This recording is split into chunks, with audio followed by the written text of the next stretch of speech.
acreditación en la educación superior a distancia y de alguna otra manera es un parámetro importante que no entiende solo a nivel nacional sino a nivel internacional. En estos días vengo llegando de Quito, Ecuador, representando a la universidad bajo la presidencia de la IESAD, de la Asociación Iberoamericana de Educación a Distancia, que está en manos de don Guillermo Carlos, nuestro señor rector, y que de alguna otra manera significa también la importancia de los posicionamientos que la Unión ha tenido a nivel internacional. Entonces, actividades como estas, con la visita de don Robert, nos hace llenarnos de mucho orgullo de tener gente experta en el tema de educación a distancia, porque le damos una cordial bienvenida y deseamos que esta actividad sea de mucho éxito y que don Robert no venga una vez, sino 2 o 3 veces más a Costa Rica y que la pueda pasar aquí muy bien en esta universidad, la cual tiene las puertas abiertas. Buenos días y un gusto estar acá. Muchas gracias.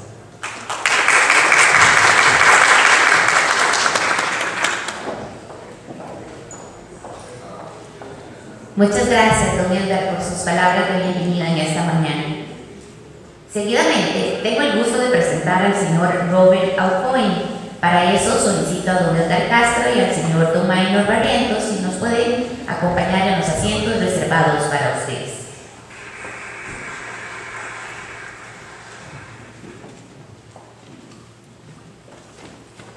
El señor Aucoin es doctor en educación, liderazgo educativo y estudios de políticas de la Universidad de Columbia Británica, Vancouver, máster en tecnología educativa y aprendizaje a distancia de la Universidad Concordia, Montreal de Quebec, consultor educativo con más de 20 años en planificación, desarrollo e implementación de proyectos de investigación en las áreas de educación, salud, comunicaciones y desarrollo internacional.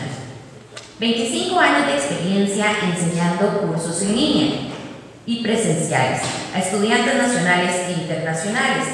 Es especialista en monitoreo y evaluación, coordinador de educación a distancia de la Facultad de Extensión de la Universidad de Alberta. Ha ganado varios premios, entre ellos el Premio Maestro del Año de la Universidad de Royal Roads, nominado para el Premio de Enseñanza Individual y Enseñanza en Equipo, en Amtech Trust Award, Red Canadiense para la Innovación en Educación, Estipendio Estudiantil para la Investigación Doctoral, también la Beca de Enseñanza de Royal Roads University con Tecnología X2, Premio Aventis a la Investigación e Innovación en Educación para la Salud. Es conferencista en temas de educación a distancia y factores críticos para el éxito en el aprendizaje en línea. Sin más preámbulo, el doctor Aucoin.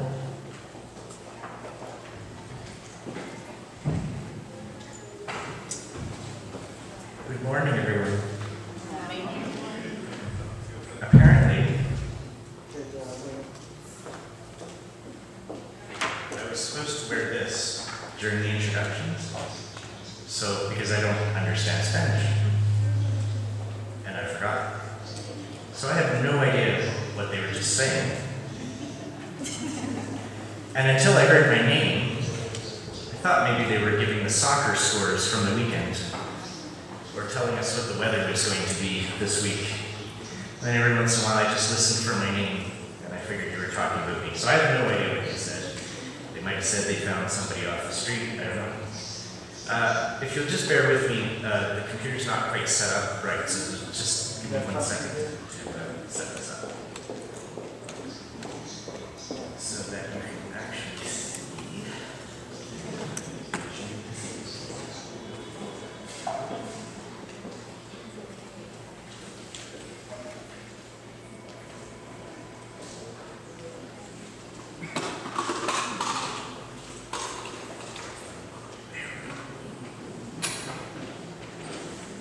Okay, there we go. So,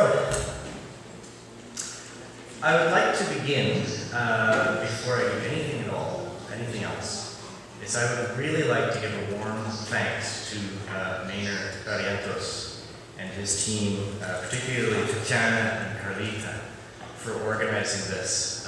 This event has been in discussion since last October, which is a long time.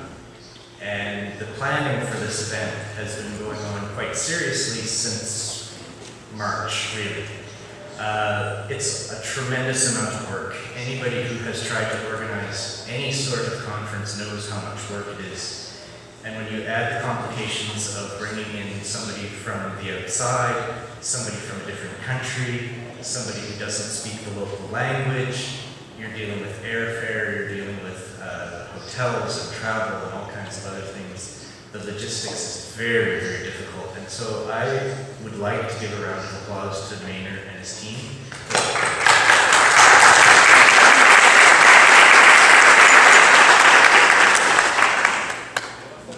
So, you're going to see me put my glasses off and on a lot. This is called old age.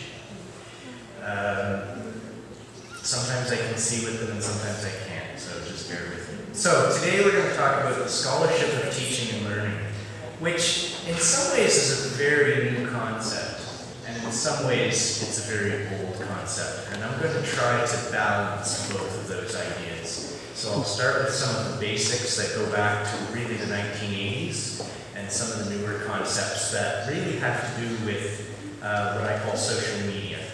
So, and we'll get to that as we go. I just want a few sort of introductory things.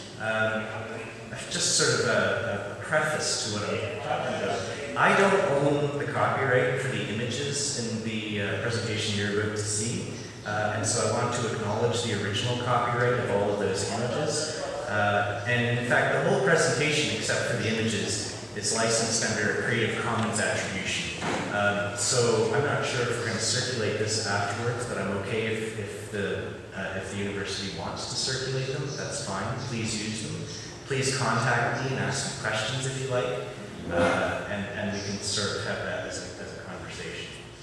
The other thing I'm going to sort of preface this by saying, usually when I do sessions like this, although it's a lecture, I like it to be sort of conversational, and so if people have questions as I go, they can just ask. In this case, though, I'm not sure how well that's going to work, because as I said, I really don't speak Spanish.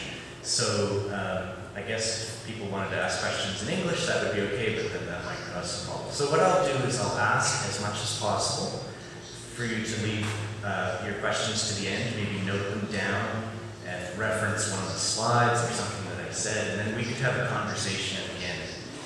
The other reason for that is because I think most of you will be attending the workshop this afternoon, and there'll be lots of time for discussion during the workshop. And at the end of the workshop, just as a teaser, you're going to finish the workshop with the beginnings of a plan for your own scholarship of teaching and learning program. So that's going to be exciting, but that involves a lot of conversation, so we'll get to that this afternoon.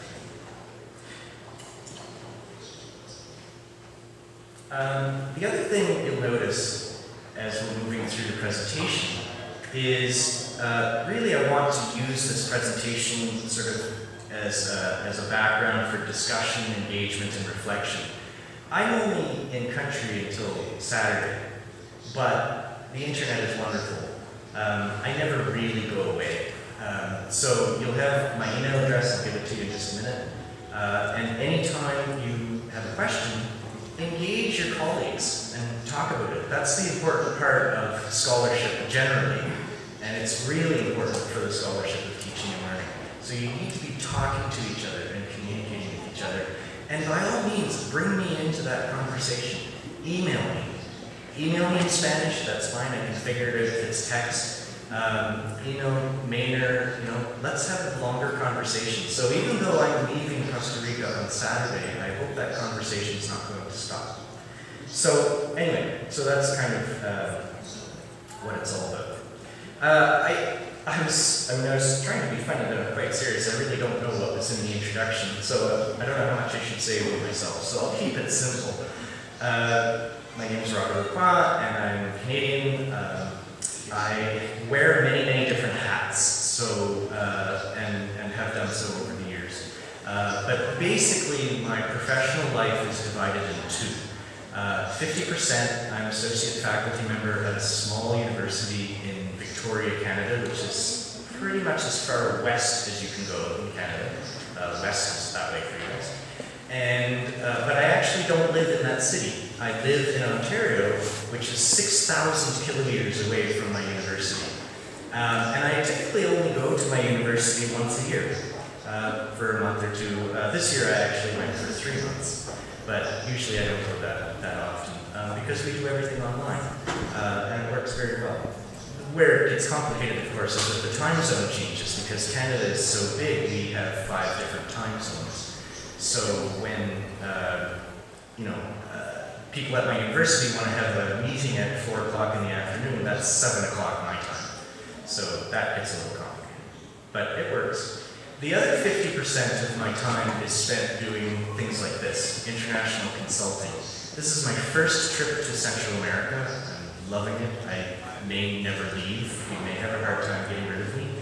But most of my work up to this point has actually been in Africa. Most of my international work, I should say, has been in Africa and in Asia. So I do a lot of work with teachers' colleges in Zambia, a little bit of work in Ethiopia, and I also teach for the United Nations High Commission for Refugees, and that's online as well, but what it means is that my students are literally all over the world. Anywhere where there are populations of refugees, you'll find my students. And so it's a pretty, as I said to Maynard the other night, I know that I'm privileged, I recognize that. I'm very lucky in the way that my practice, my professional practice has evolved. So I'm very aware of that. So it's great, it's really good. Okay. I won't say any more about myself because sometimes biographical things about me seep into the lecture anyway. So I won't say any more. For those of you who are coming on Thursday for the intercultural communications lecture, you'll hear probably way more about my personal and professional life than you want to know, because it's a big part. It's an interesting piece for me because it really does cover both my personal and professional life. Whereas the scholarship of teaching and learning is more on the professional side. Okay, so let's talk a little bit about kind of the overview of what we're going to go through today. A clarification of expectations. In other words, why is this topic important? Most of how I'm going to present this, honestly, is within the Canadian and US context. I'm not sure how much of this precisely matches what you're seeing in Costa Rica, but I suspect a lot of it does. A lot of it has to do with theory versus practicality. So in Canada, if you are hired as a university professor, what they will tell you is that you will be evaluated, and your tenure and promotion and so on will be based on the following formula. You will be evaluated 40% on your research, 40% on your teaching, and 20% on what they call service. So service means other. It means serving on committees, it means supervising graduate students, that sort of stuff. Is that kind of what you're told here? Is that sort of what it says in your contract, 40, 40, 20? Something like that? No, not at all? Okay. Good, because in Canada, the reality is nobody is evaluated that way. Nobody. I'm not evaluated that way, nobody is. What you're evaluated on is, and I'm exaggerating a little bit, you're evaluated on 99.5% research and 0.5% everything else. And so that creates a real problem because, well, especially for me, because I like doing research and I'm a pretty good researcher and I have a track record, but I love teaching. I love it. If it were up to me, that's what I would just do all the time. I would just teach. I love teaching. I think I'm pretty good at it. I'm passionate about it. I love my students. And yet, not only does that not appear in my evaluations, I can actually be punished for it because I'm doing teaching at the expense of doing research. And so it's a real problem for me and for many of my colleagues. We want to do teaching more. We want to pay attention more to our teaching practice. We want to become better teachers. We can't because we literally will be punished for it.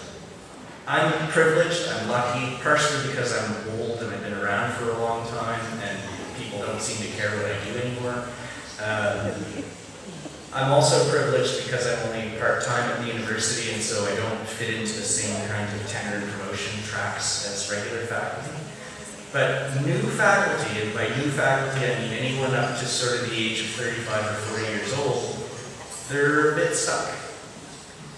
I used to work at the University of Alberta many years ago, and part of my job was to work with new faculty members to help them with their teaching.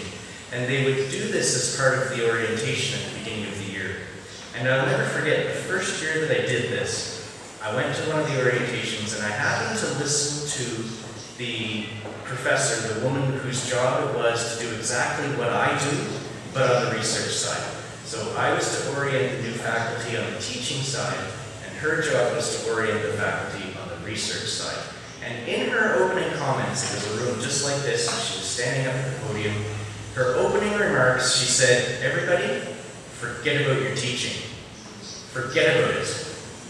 If you're given a course to teach, go in, do the bare minimum, and move on. Because you're only going to be evaluated on your research.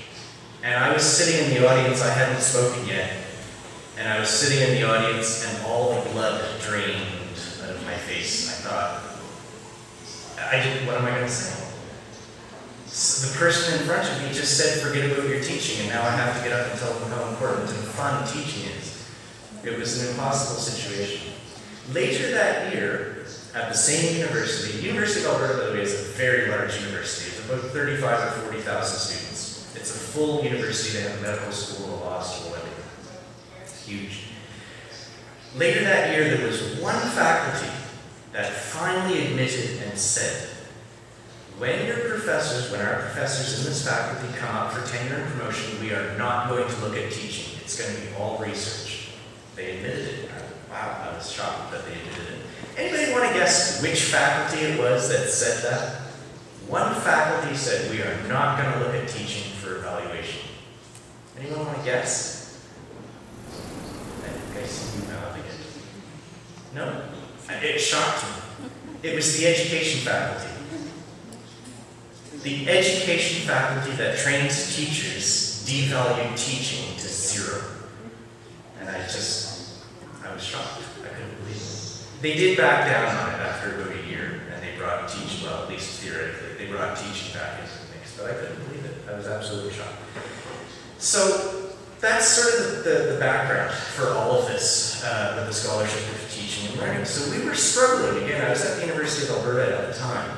We were struggling. If our if our professors are not going to be able to keep teaching as a solid part of their practice, but they want to do that, how can we facilitate that? And the solution was, in fact, the scholarship of teaching and learning, and I'll get into exactly how that worked in just a minute. So that's why I think this topic is so important for me, and as part of my own professional practice. So what wound up happening was many profs, maybe not as many as I would have liked, but many profs said, well, if I'm going to be evaluated virtually 100% on my research, why don't I make my teaching part of my research practice? In other words, why don't I investigate my teaching as a research project? And then my teaching will improve. My students will be happy, they will learn better. I'm still doing research, and so I can get evaluated on my research. I can still publish these research projects, and at least in theory, everybody's happy. So that's what we started doing at the University of Alberta. We had some success. A few years later, I moved to Royal Roads University, which is where I am now, and the scholarship of teaching and learning is a big part. It's a much bigger part of what we do. You'll find, if you check, a lot of the research projects at our university, in one form or another, do involve the scholarship of teaching and learning. And yet, if you check, as Nainer and I did the other day, if you check to see where all the publications are in the scholarship of teaching and learning, there's actually very little outside of the United States.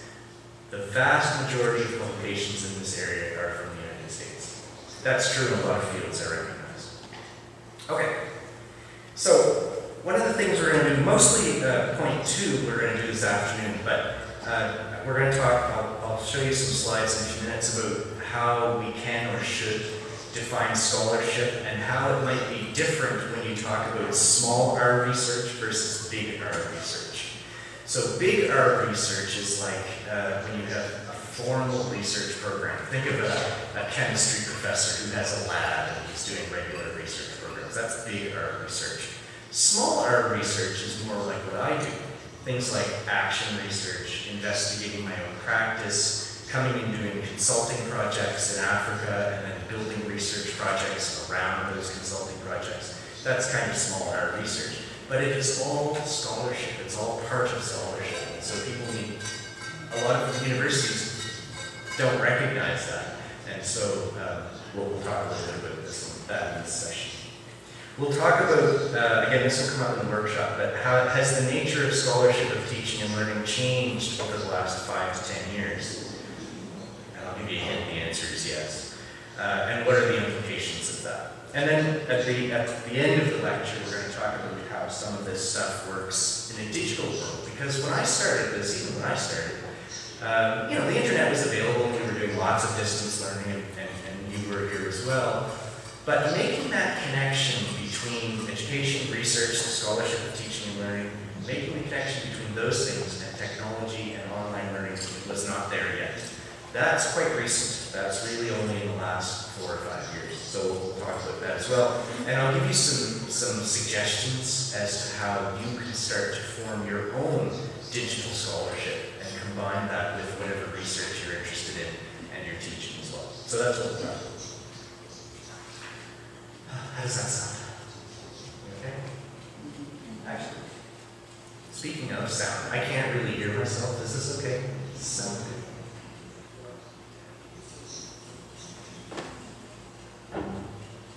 Nothing worse than getting halfway through a session and somebody goes, "We didn't hear a word you said." Okay. So, this is adapted from an article from 2010. What's the difference between research and scholarship? Not an article, a YouTube video. Most of the stuff that I'm going to show you, I've provided references, and you can go and check them yourself. And I've tried to include a variety of references from a variety of countries and so on, just to give it a somewhat balanced perspective. It's a little bit difficult to do that with the scholarship of teaching and learning, because as I said, most of the work is being done in the United States. And say what you want, but the United States obviously has bias. And so it's sometimes difficult to get a balance. But anyway, this is what this video is talking about. So there's researcher and there's scholar, and of course they're not completely independent. They do connect, right? Just sort of like fingers. They do mesh with each other. So in terms of a researcher, the idea is we're looking for new knowledge. That's the idea of doing research. That's why we do research. We have questions. We're curious about things. And we recognize that we have a certain body of knowledge that we're quite comfortable with, but that there's a lot of things that we don't know, and so we want to know, so we go out and research. On the scholarly side, though, the assumption is that knowledge already exists, that it's out there, and our job is to help communicate that knowledge, right? Through teaching, through publication, through knowledge exchange, through sessions like this, and so on. So that's the idea. So there's balance, they dovetail, they're important. You can't or shouldn't have one without the other. Okay? Researcher. The purpose of the researcher is to generate knowledge, to validate knowledge claims.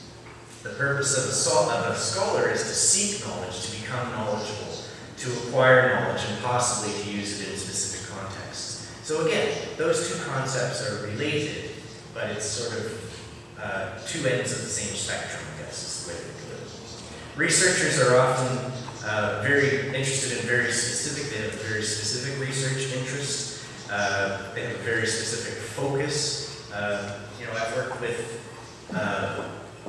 like, last year I had a project at a medical school in Canada, and I was working exclusively in the pathology department, and when I started talking with some of the researchers there about what their research was, it was interesting, but boy was it ever specific. There was some researchers that were literally examining how certain ions from a chemical would cross cell boundaries, but not any cell boundaries, specific cell boundaries found in the liver in certain types of cancer patients.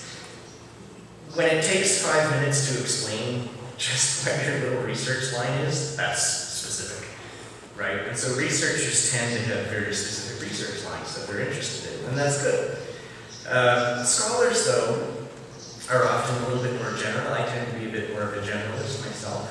And sometimes, and I'm like this, we're just interested in knowing things for the sake of knowing things. We're not always interested in applying research. This researcher that I was working with in the pathology department, although his research seemed very specific, there was a reason why he was interested in how those ions were crossing cell boundaries. Because if he could figure out how the ion was crossing cell boundaries, they could engineer drugs that could attach themselves to the ion, cross the cell boundary, and kill liver cancer.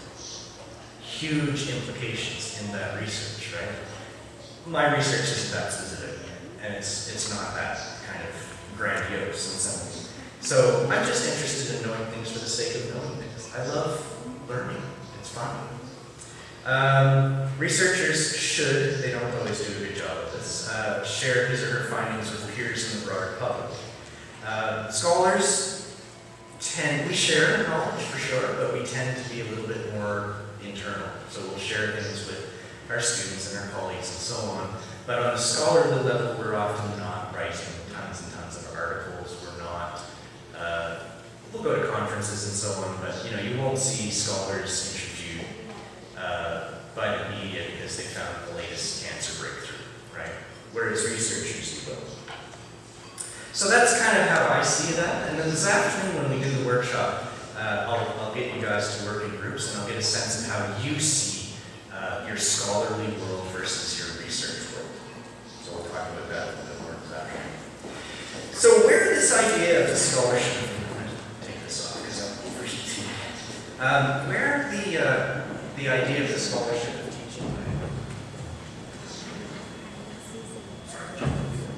where it really started, this book is published in 1990, but the work actually started in the 1980s, was a guy named Ernest Boyer, although he pronounces it Boyer, American pronunciation, but it's Boyer. Anyway, he was a very senior professor. He passed away a few years ago, unfortunately, and he was very concerned, like I was, about this tension between scholarship and research. And from his point of view, of course I agree with him, otherwise I wouldn't be here. From his point of view, he didn't see those two things having to be separate. You can have both. You can do scholarship, and you can do teaching, and you can do research, and they don't have to be independent. There doesn't have to be the tension there. You don't have to do research at the expense of teaching. You don't have to do teaching at the expense of research. You can have it all. You can do it all. You really believe that. So he wrote this book in 1990 called Scholarship Reconsidered. It's a very easy read. It's probably been translated into Spanish, if that's something that you're interested in. But even in English, it's a very easy read. It's something you could probably read in an afternoon. And he lays out the entire plan. It's very, very well written. So I would encourage you, if this is something you're interested in, to pick up that book and have a look at it. There might even be an online version now that I haven't checked for that. But the way Boyer, the way Boyer saw this was that scholarship wasn't this kind of esoteric appendage. Okay? And a lot of people did sort of feel that way. I can remember when I was in undergrad and doing my master's degree, there were lots of professors who were hired as researchers, or at least they thought they were hired as researchers, and they would fight very hard to not teach. They didn't want to teach. They saw it just as this extension thing that the university insisted that they do, and they really didn't want to do it. They would complain, especially if they were given an undergrad course. My undergrad, by the way, is in math and physics, and I was lucky I had some pretty good profs, but a lot of the profs, especially undergrad, like really want me to teach undergrad, like they don't want to do that. Graduate level, they would consider it, but they didn't want to do it because they saw it just as this extra add-on appendage thing. We have an expression in English that you do something off the side of your desk. Off the side of your desk, and that's the way they saw it teaching. Boyer said, no, it's not like that. It's not an esoteric appendage. It's at the heart of what the profession is all about.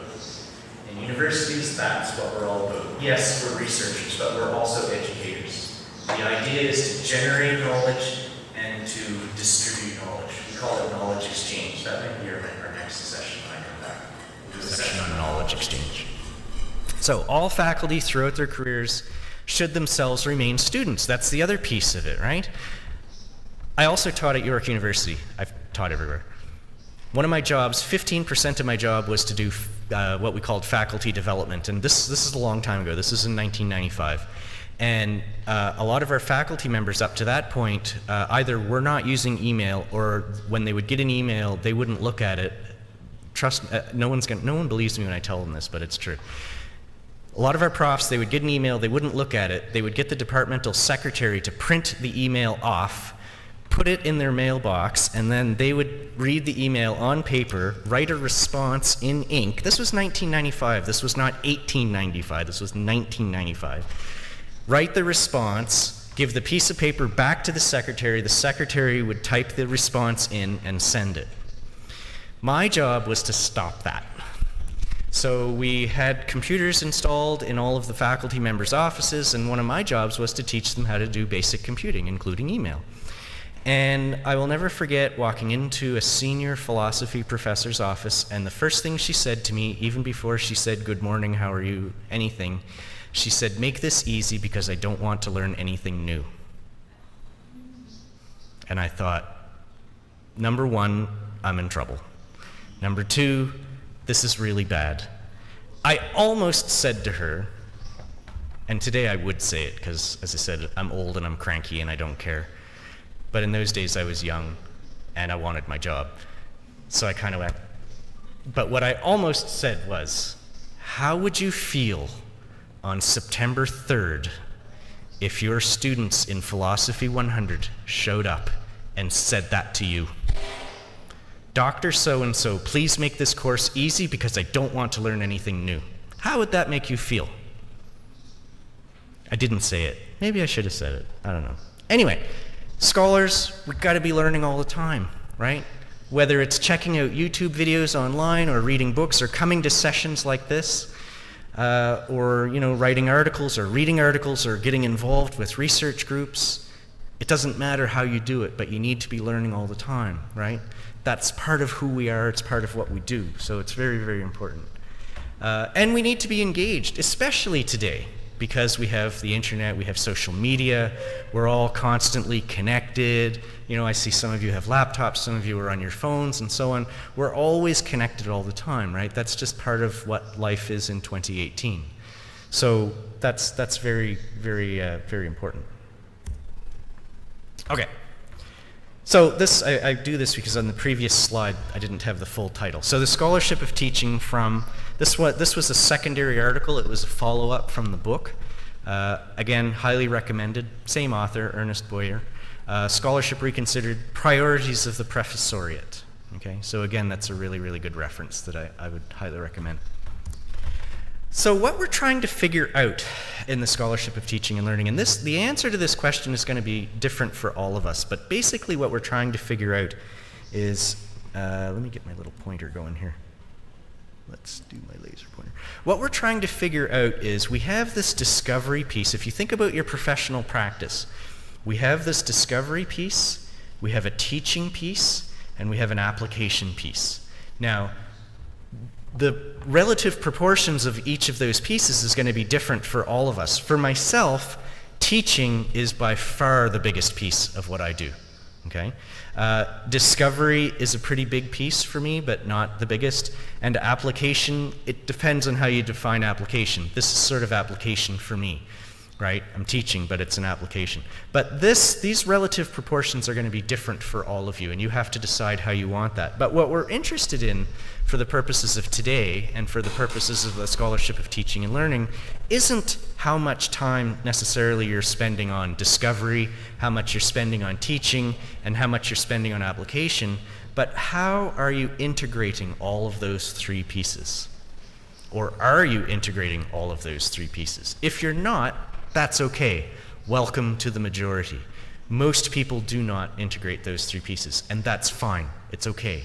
That's what we're going to talk about today, and especially this afternoon. That's okay. Okay? So that's kind of what we're at.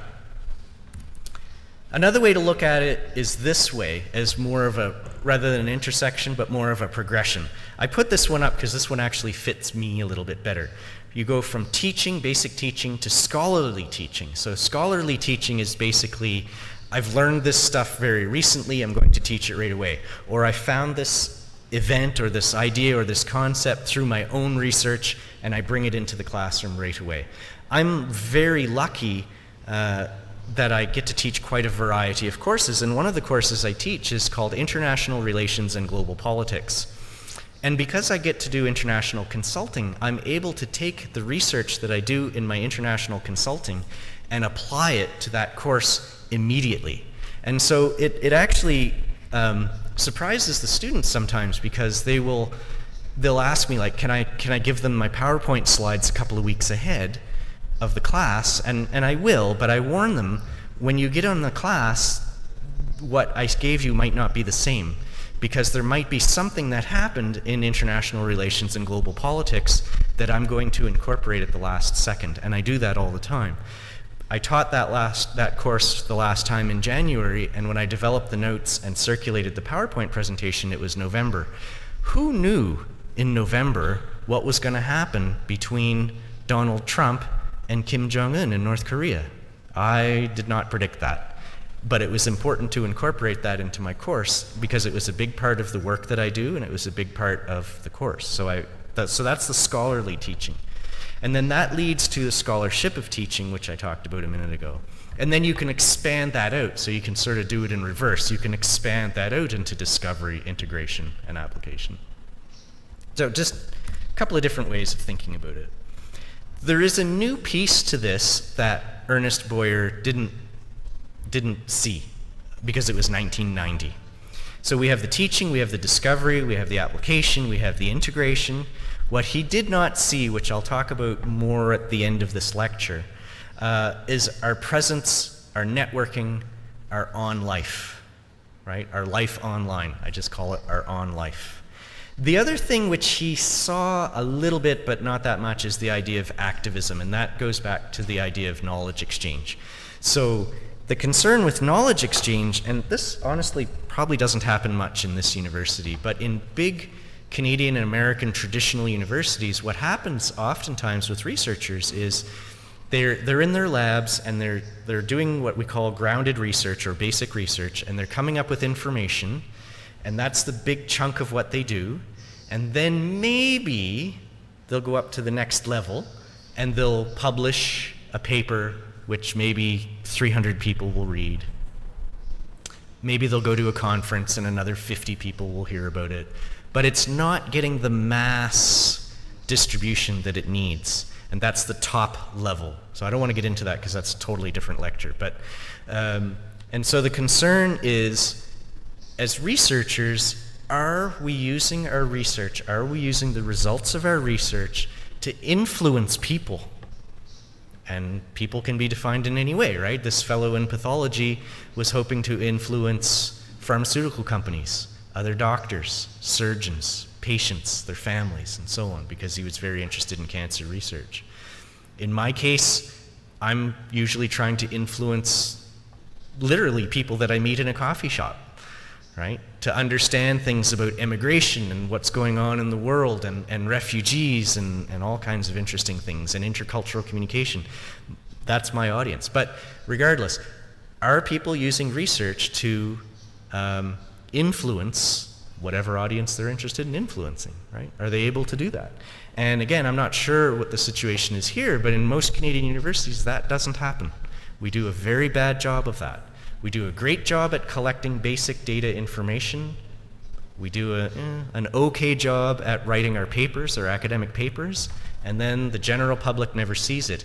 And then when the general public criticizes us of living in an ivory tower and saying, you people at the university, all you're doing is talking about dead white men, and you're not doing anything practical, and you're not benefiting the community, and therefore we're going to cut your budget. When that happens, we go, no, we're doing lots of practical stuff, see?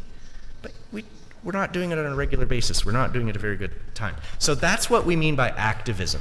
I don't necessarily, you know, when we think of activism, we think about going out on the street with a sign, that kind of thing. That's not, in academics, that's not what we mean by activism. We mean using our research and our knowledge and our scholarly activity to influence people around us. to influence whatever communities that we're interested in influencing them. Getting information to those committees when they need it, exactly when they need it. So that's what we mean by activism. Living online, as probably most of you know, is a really big part of life today, our personal lives for sure. How many of you though, and you can please define this in any way you want, but by a show of hands, how many of you live professionally, not personally, professionally online?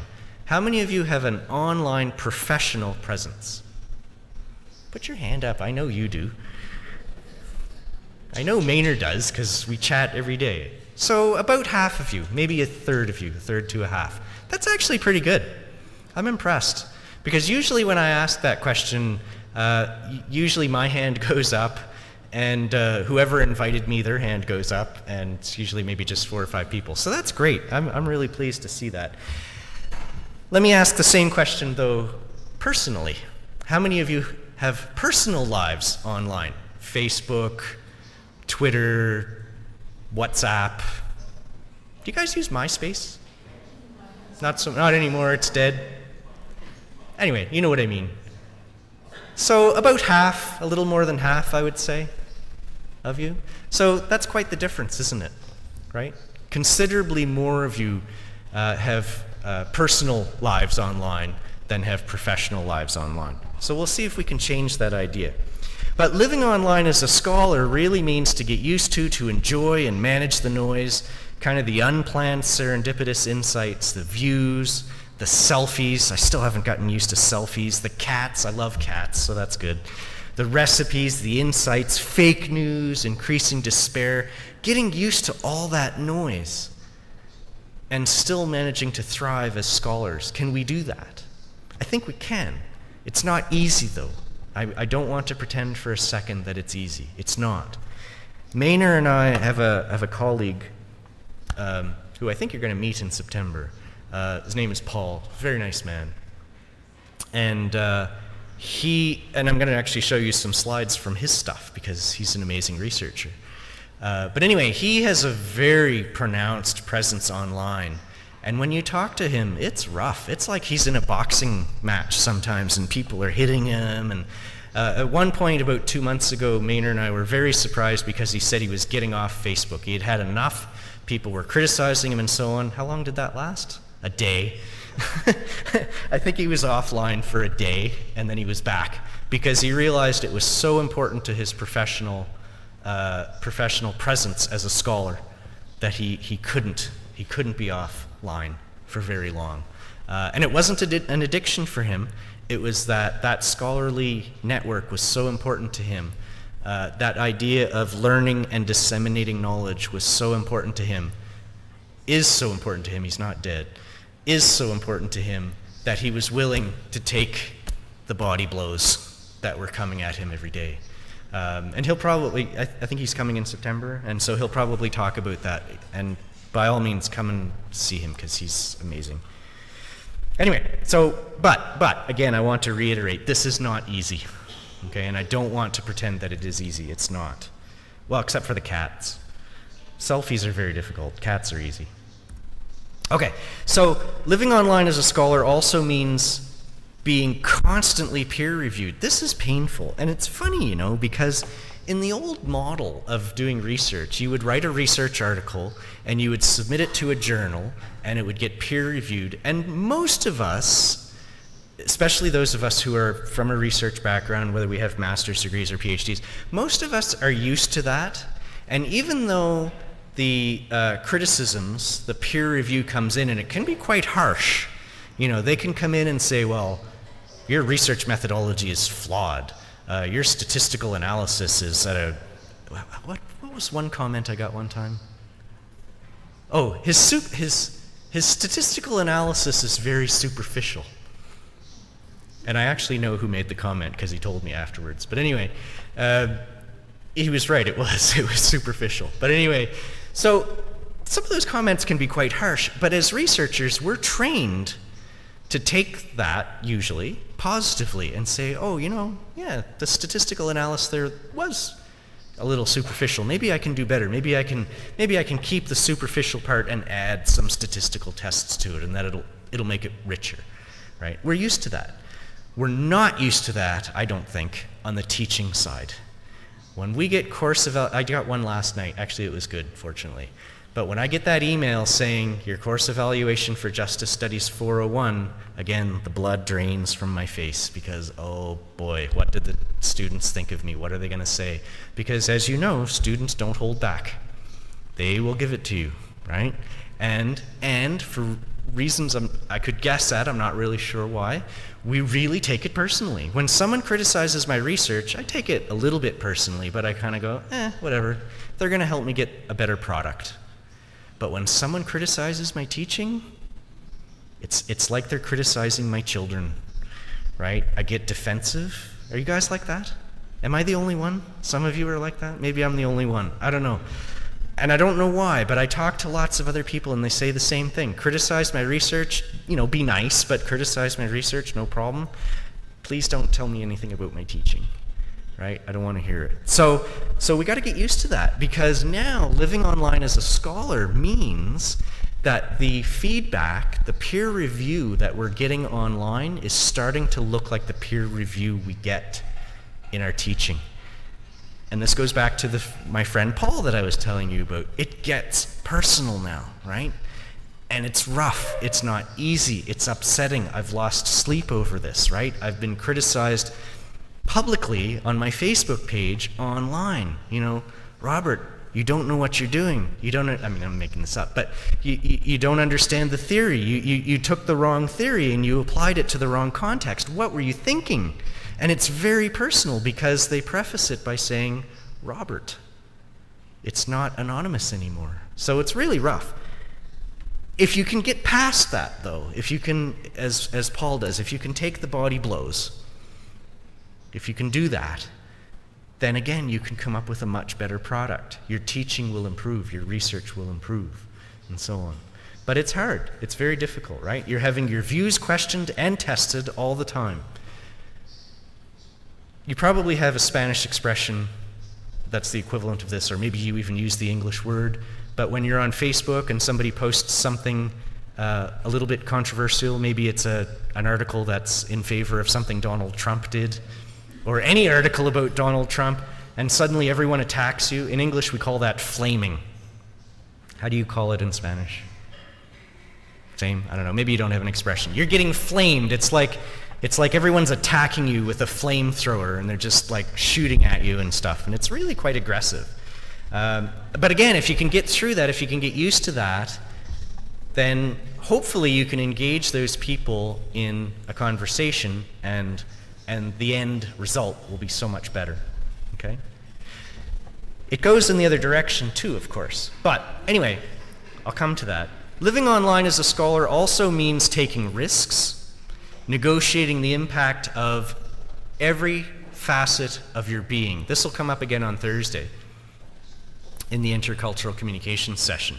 It means negotiating the impact of your race, your gender, your geopolitical location, your institution, your class, everything. I run into a lot of problems because the bulk of my, again, I'll talk about this on Thursday, but the bulk of my research now is in international relations, intercultural communication, language acquisition, working with international students. And when people see my stuff online, they kind of go, well, this is really interesting. And then they see me and they go, you're a middle-aged white guy from Canada who appears to be unilingually English. I'm not. I actually speak French too. And you're talking to us about gender issues? You're a middle-aged white guy. You're talking to us about gender issues. Where is your credibility? And I get that all the time. In the old days, that might not have shown up so much. Online, people know immediately. They know immediately. They just look me up, Robert O'Kwang, and they see a picture of me. Oh, he's a middle-aged white guy. Really? He's talking to us about gender? This guy has no credibility. Right? So the whole thing is really different. And so now you're negotiating these things in a much more public way, right? These issues, again, I'm not sure how big these issues are in the Costa Rican context. We'll talk about that on Thursday. But in the Canadian context, which is a very multicultural society, it's a big deal. It's a big, big issue. So again, though, and again, I don't want to pretend this is easy. It's not. It's very difficult. But if you can negotiate that, if you can move through that, then the end result is so much better.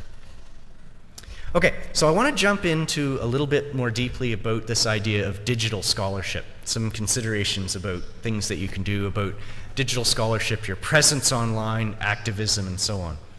And one of the things that I want to emphasize, actually let's get rid of this. There we go. That everyone, I think, understands implicitly, but no one ever really talks about, is that when you're doing your research online, what you're doing is you're building networks, you're building communities, and that's great. And in my research, we talk about communities all the time, and you know, communities and networks are often seen as this kind of warm and fuzzy thing. Oh, it's nice, I'm part of this community, we all love each other, and it's great. But what we don't mention is that when you do that, when you build those networks and you build those communities, by definition, they include people and they exclude people. And as scholars, we need to be aware of that. We're very good at identifying and recognizing who we're including, but who are we excluding? Back to the issue of when I do lectures and research about intercultural communication and we start talking about things like gender, and I get criticized. Fair enough, I get criticized oftentimes by feminist researchers, and they'll say, well, you're a middle-aged white guy. To try and join those networks for me can be very difficult because I'm excluded, right? And it goes the other way as well. Oftentimes you'll see different types of networks that will implicitly or explicitly exclude women just based on their gender. Oftentimes it's not done intentionally, but it's changed quite a lot now. But when I first started in the field of educational technology back in the 1990s, and you would go to a conference, there were not very many women, right? A few. But it was literally 95% men. Is that a coincidence? Maybe. But by creating that network, we were excluding women. It's balanced out a little bit better in the last 15 years, but at the time it was a real challenge. So always remember that. When you're creating these networks and these communities online, you're not just including people, you're excluding people. And even though they might be excluded, they could still be affected by decisions that you make. Whoops, sorry. By the decisions you make and by the way that you do your own activism. So just be aware of that. So let's look at this kind of historically. This is a picture from the Ontario Historical Society from about 100 years ago, 1914. Just kind of call it out. I know that picture's not great and it's not very big, but what do you notice about that picture? What can you say? Just scream it out. Hombre. Is that what I see you mouthing? No? Maybe not. Trying to read lips in Spanish is really hard when you don't speak Spanish. What do you notice about this picture? Just anything. Anything at all. I saw someone doing this. The hats. Everyone's wearing hats. Yeah? That's important. Why is that important? Yell it out in Spanish if you like.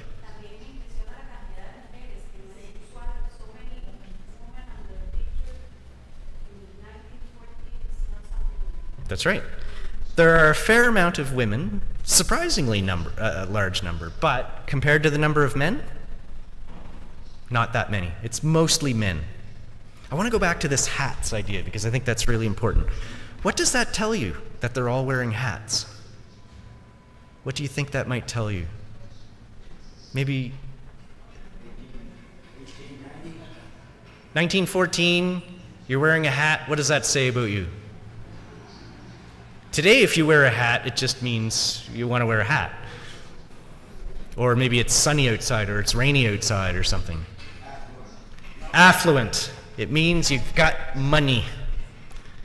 You were considered part of a higher class, and you were meant to wear a hat to show that you were part of high society. So these were the kinds of networks that we were dealing with 104 years ago.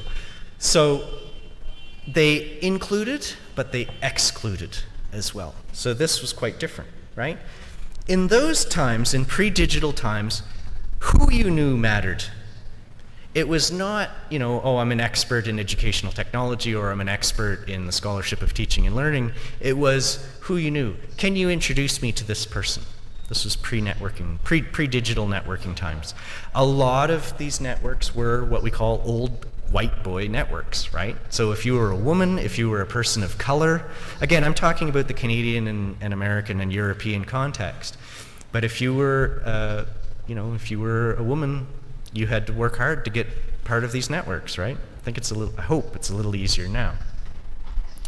Disciplinary connections, gatekeeping, journals, all that sort of stuff were absolutely critical. If you were applying for research money in Canada up until very recently, it was very important who you knew. They weren't even doing double-blind research proposals for grant money. So people would, you know, some professors would get up in the morning and they would get, you know, $100,000 grants to do anything they wanted to do. New people, like myself, didn't matter what I wanted to do. They didn't know who I was. I wasn't going to get research grants. I wasn't going to be welcomed into those types of scholarly environments and those networks and so on. Institutional reputation and networks were really important. If you were a professor at the University of Toronto, you could pretty much be guaranteed a really good, supported, well-supported research program. If you were a professor at Royal Roads University, which is where I am now, they would say, what is Royal Roads University? They had never heard of it. So who you were, where you were, your background, those things were really, really important. Legacy privileges and drawbacks, race, gender, class, country of birth, those things were absolutely critical. And so on. Social gatherings, water fountain meetings, and so on. Those things were really, really, really important in pre-digital times. This was how you built your networks, right? You met somebody on the train that you recognized as working in your department or working in your university, and oh, hi, how are you? What do you do for a living? And oh, you're a researcher too. What are you researching? And it's kind of serendipitous. Nowadays, that still happens, of course, but there are other ways to build those sorts of networks as well. So what's changed?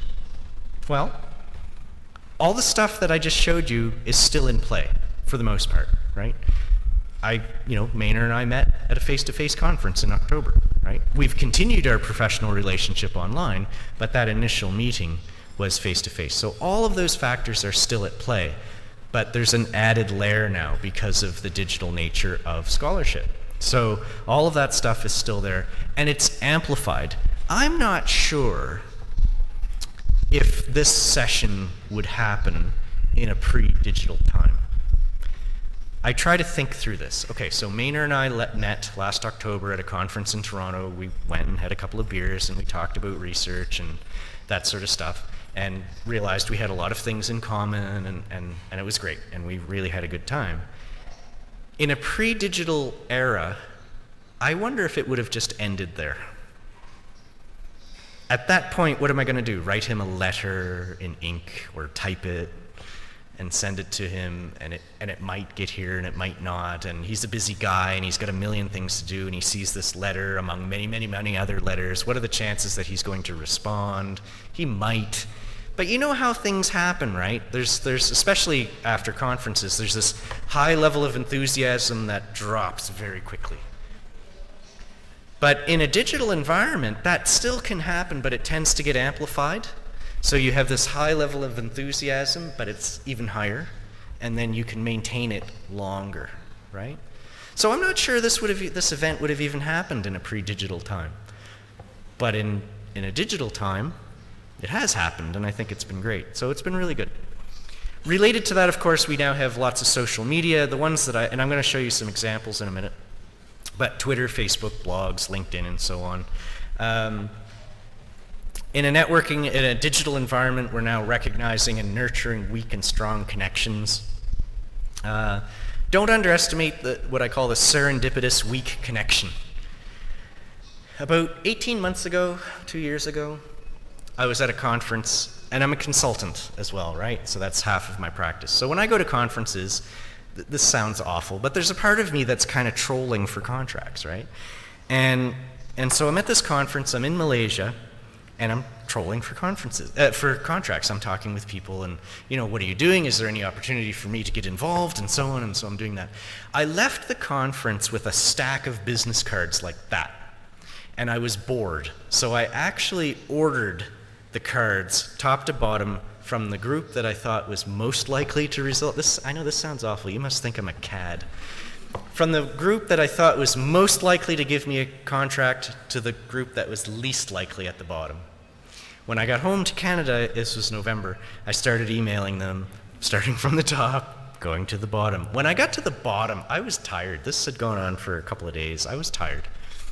And I remember talking to my wife, and I literally only had 2 cards left, and it was like the end of November. And the bottom card was this guy from Zambia, and I've lived in Africa, I've worked there a lot, I know the place very well. I had never heard of this town, I had never heard of his college, like they were out there. And so that's my bottom card, and I thought, and I even said to my wife, there's no way anything's gonna happen, I'm not gonna email this guy. And she said, it's close to Christmas, email him, Merry Christmas. Okay. Dear Philip, it was a real pleasure meeting you at the conference. I just wanted to say hi, Merry Christmas. Robert. 6 months later, I've got a 2-year contract with his college in Sulawesi, right? He was the only one that actually came through. Talk about serendipitous. I almost ripped his card up and threw it away, right? That contract, again, I'm picking on Maynard a little bit, but Maynard hears me talk about this guy all the time because he's so amazing. He's so amazing, and the work that we do is amazing. And if you want to talk during the break or this afternoon about it, I'll bore you about it because I just go on and on and on and on. It's an amazing contract, and we're doing a lot of really exciting research and scholarly things at this college. But it was totally serendipitous. I almost threw the man's card away. Don't throw cards away, okay? You don't know what's going to happen. It's very impossible. It's impossible. It's impossible to predict what's going to go in the future. I'll tell you this cute little story that I always tell my students, and I'll try and give you the quick version. There's a Chinese, it's actually a Taoist story about a farmer, a very, very poor farmer, and all he has in his whole life, his wife died, all he has in his whole life is this little dirt farm, and he has 1 son and 1 horse. And one day, his horse runs away. Have you guys heard this? Maybe you've heard this story. His horse runs away, and now he's in trouble. And all the villagers come and they go, oh, you poor man, your horse ran away. What are you going to do? This is terrible news. And he says, maybe. So, the next day, he says to his son, look, the horse probably isn't that far away. Go and find the horse. So his son leaves, and he goes and he finds the horse. Not only does he find the horse, he finds 9 other horses that don't belong to anybody, so he brings all the horses home. Now they have 10 horses, so I wouldn't say they're rich, but they're better off. And all the villagers come and they say, wow, this is great news, this is so lucky. You have 10 horses, this is wonderful news, isn't it? And the farmer says, maybe. The next day, of course, these are wild horses, so the son has to, they call it breaking the horse. They have to break the horse in so that they can domesticate them and use them. And so he does this, and of course, if you've been around wild horses, they're big and they're dangerous and they can be nasty. And one of the horses throws the son, and he hits the ground and he breaks his leg. All the villagers come and they say, this is terrible news, isn't it? And the farmer says, maybe. Okay? So anyway, the long version of that story goes on for about 15 minutes. But the point is that it's very difficult. These types of serendipitous events and actions and communications and so on, you just don't know what's going to happen. By the way, the next stage, I should give you one more stage in that story. The next stage in that story is that the next day the military come looking to recruit young men for the military, and they're going to go off and have to fight a war. And they look in on the son, and of course his leg is broken, so they leave him. Good news, isn't it? Maybe. We don't know. It's very difficult to predict the future, right? And that's a really hard lesson. And I lecture people like yourselves that, You always need to be careful about this stuff, and yet I'm the worst offender because I nearly ripped up that business card, right? It's very hard to do that. Okay, so be aware of those kind of serendipitous, weak connections. Also be aware of filter bubbles. And again, I lecture you on this as if I'm an expert in it, and yet I make the mistake all the time. When you're on social media, especially Facebook, I find Facebook is particularly bad at this, and YouTube as well. When you start looking or searching for certain types of things, what you'll find is the next time you log into that site, it'll reinforce. So let's say you're a fan of Donald Trump. For academic discussions, let's say you're a fan of Donald Trump. And so, or maybe you're not, I don't know. But anyway, let's say for whatever reason today, you go onto YouTube and you do a search for Donald Trump. And so you'll get a bunch of videos, and if you go onto Facebook, you'll get a bunch of news articles about Donald Trump. And you get what you want, and that's it. And then you close the computer down and you go home. The next day, when you turn your Facebook on or when you go to YouTube, what's going to pop up? Articles about Donald Trump. It's checking your past history, and it's creating a filter bubble for you. The excuse that Google and Facebook use is they're trying to customize your searches to make your life easy. And I appreciate that, because it can make your life easy, but it can also envelop you in a bubble. And so you become Trump obsessed. You never get to see what Hillary Clinton, but that's not who I'm thinking of. The other guy. The old guy that was going to run against him. Bernie Sanders. You never get to see anything about Bernie Sanders because Facebook just thinks you want to see stuff about Donald Trump, right? And that happens in scholarly literature as well, right? Particularly in fields that can be a little bit controversial, things like gender studies, race studies, class studies, and that sort of stuff. You know, a lot of times, especially in Canada and the United States, there's kind of a left-right balance. You know, are you on the political left or are you on the political right? And you can get trapped into these bubbles very easily, and that's just the way the technology is designed. But that happens in our personal networks as well. I mean, I know people who are, for example, very left politically, right? So not socialist, but they're kind of actually left for you guys, left that way. They're left politically, and so they won't hang out with conservative people, because it will break their bubble. Literally, it'll break their bubble, and they're not comfortable. That's way outside their comfort zone. Well, that's fine if they want to do that. But as scholars, I think that's dangerous. I think we need to be bursting those bubbles, personally, like we're doing here, and also online. So just be aware of that. If you notice you're getting the same kinds of results in your searches all the time, clear your browser history and see if something else comes up.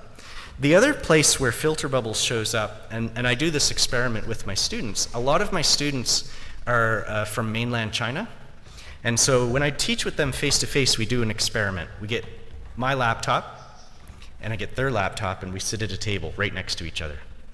And we open up Google, and we type in Tiananmen Square, 1989, but we don't hit enter. We ready? We hit enter at the same time. Boom.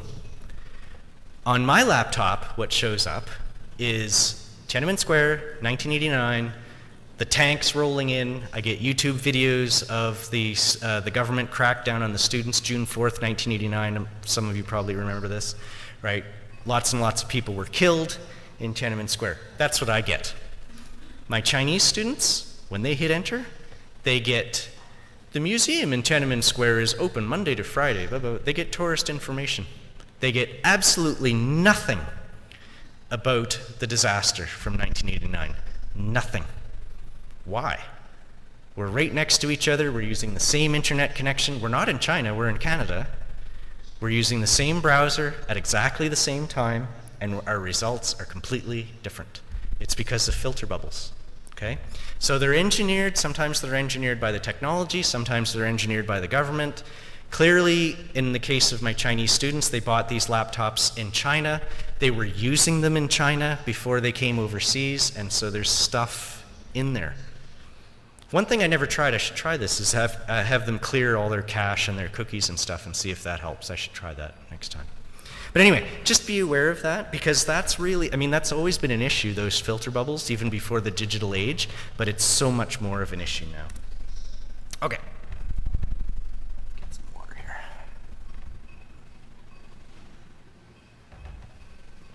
So, what we're trying to do is we're trying to combine all this stuff now.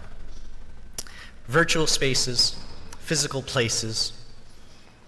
Virtual spaces, as I said, includes things like listservs, groups, Facebook, social media, that sort of stuff. The interesting thing about that, of course, is when you're using virtual spaces, it allows us to be connected 24/7. That's good, that's bad. You have to learn to balance that.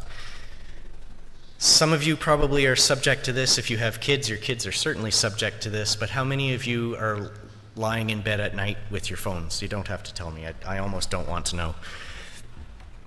Having your phones lying in bed 11, 12 o'clock, 1 a.m., whatever, right? Okay, I'll display my bias. I have a problem with that. Put the phones down, go to bed, talk to somebody, read a book. But anyway, whatever, that's me. I'm old school. So there are advantages, though, to being connected 24/7. My students love that they can have access to me 24/7. When I was flying down here on Saturday, I had posted a note, because I'm teaching 2 courses online right now, one for the university and one for the United Nations, and I posted a note, I guess on Thursday, to tell them that I was not going to be available on Saturday and Sunday this weekend. And they were shocked. Like, I got emails back. I mean, they were nice about it, but I could see, like, I would get emails back from them and postings on the forum and saying, you know, have a good trip. Where are you going? like, are you leaving us? Like, what are you doing? So I had to explain to them, well, I'm going to Costa Rica for a week, but starting Monday, I'll be back online. Everything will be good. It's only 2 days. You guys will be fine. Everything will be okay, right? Take a day off. Do that. But they love the fact that they can get a hold of me more or less 24/7, and I encourage that probably more than I should. Whereas in physical spaces, that's impossible. We can't do that, right? We have lives outside the university, we have families, we have kids, we have other things that we're interested in. It's just not possible to do that, right? So how do you balance all of that, right? So that's a challenge. There's a really, I'm not sure how many of you guys have read this book. It's actually getting a little dated now, but I thought it was really interesting because this is another way that you can expand your networks in terms of this scholarship of teaching and learning idea. And you can do this face-to-face, physically, and you can do it digitally. But basically, try to connect yourself to the connectors. And I know this is a little bit arrogant of me, but I really think that I'm a connector. I love connecting people. Right? That's a big part of what I enjoy doing. But find out who, and it might be you, actually there's probably a good chance it is you, but find out who in your organization are the connectors. Who are the people in your organizations that just seem to naturally know everybody? They know what kind of research they're working on, they know what courses they're teaching, they know what people's interests are outside of work and so on. I suspect you're a connector, aren't you, Maynard? I think you are. I get that as we've been walking around campus since yesterday. I get the sense I'm amazed at how many people you know. This fellow that I work with in Zambia is definitely a connector. When we're walking somewhere in this town, if it's a 15-minute walk, we have to leave 30 minutes ahead, because every person on the street stops him and has to talk to him. And it's lovely. It's absolutely lovely, unless you're in a hurry. You cannot be in a hurry with this man because everything takes forever, right? So it's great. But find out who the connectors are and connect to them. And please include me in that, okay? If you feel that's appropriate and you feel comfortable doing that. Include me in your connectors. Please do that. But anyway, so this comes from Malcolm Gladwell, who's a Canadian, but he's based in the United States. There are certain people who seem to be really good at spanning different worlds as well. Maybe they're multilingual, maybe they research in different areas, maybe they've found this nice balance between teaching and learning. Teaching and learning, but I'm in teaching and research. They're there. Those people are there, I guarantee it, okay? Combination of their personality, their curiosity, their self-confidence, their social ability, I guess, and energy. They have their feet in different worlds, and they have the ability to pull these worlds together. Those people are out there. I suspect that most of you, just by virtue of sitting here in front of me, are probably connectors. Without ever having talked with hardly any of you, I suspect most of you are connectors. So enjoy that and go connect to other connectors and encourage people who aren't connectors to connect to you. Start doing mentorship. Find out what junior faculty are interested in terms of research and teaching. Make the initial move. Oftentimes there's a power dynamic where it's junior faculty, junior staff, junior researchers are scared to death to approach a senior person. I always tell my students, because especially since they're international students, mostly from Asia, they're very shy and they don't like to rock the boat and they won't ask me questions. And I always tell them, look, if you see me in the hall, come and talk to me. Even if you just talk about the weather, I don't care. Come and talk to me. If you see me sitting, and I don't have an office, so if I'm working, I'm in the cafeteria. If you see me in the cafeteria, come and talk to me. Come and sit with me. Have a tea with me or a coffee with me. If it looks like I'm busy, I'm probably not. I'm probably just bored and I'm checking Facebook or something. Come and talk to me. And they do. They start to do that. And it spreads because one student will do that. One very brave and scared student will come up. I don't bite. They think I do, but I don't. They'll come up and talk to me, and then guess what? We're in such a public space that other students will see, oh, David went and talked with Robert, and he's not dead. Robert's not yelling at him. He's not throwing things at him. He looks happy. And the next thing, they'll come and talk to me, and it grows, and you build those networks, and it's amazing. It's such a pleasure for me when I think about the number of students who graduated or haven't taken courses from me for years, and they are still in touch with me. Right? I got an email just a couple of days ago from a student who I taught several years ago. She just got a really interesting job in her field, and she was so excited, and she wanted to include me in that. That, right here, that nearly brought me to tears. I love that, right? But you have to make that initial move to build those networks. Do it with your students, do it with your colleagues, especially your junior colleagues and your senior colleagues as well, okay? Don't be shy. Again, I'm saying that as if it's easy, and I know it's not. I'm fine getting up in front of you guys and talking for hours and hours and hours, no problem. Get me down there one-on-one, suddenly I get a little bit quiet, right? So I know it's not easy. It's not easy. Connect to mavens. This is not ravens, but maven. This joke makes more sense in English. Mavens and connectors are related, but they're not quite the same thing. Okay? A maven is a Yiddish word for somebody who accumulates knowledge. Do you ever, I bet most people in this room are like this, but do you ever meet someone, they're like a Renaissance person. You can talk to them about anything. You can say, did you watch the football game yesterday? And they'll go, yeah, the guy used such and such a play. It was really, really interesting. And you'll talk for a little while. And then you'll say, what about the volcano in Guatemala? And he'll say, yeah, you know, the science behind this is really interesting. And this is the same person. And then, you know, what about the civil war that's going on in Syria? Yeah, you know, there was a news article. Have we all met people like this? I think we've all met people like this. Probably a lot of us are like this. I try to be like that. Those are mavens. They seem to just know a lot about a lot of different things. They seem to be very well connected.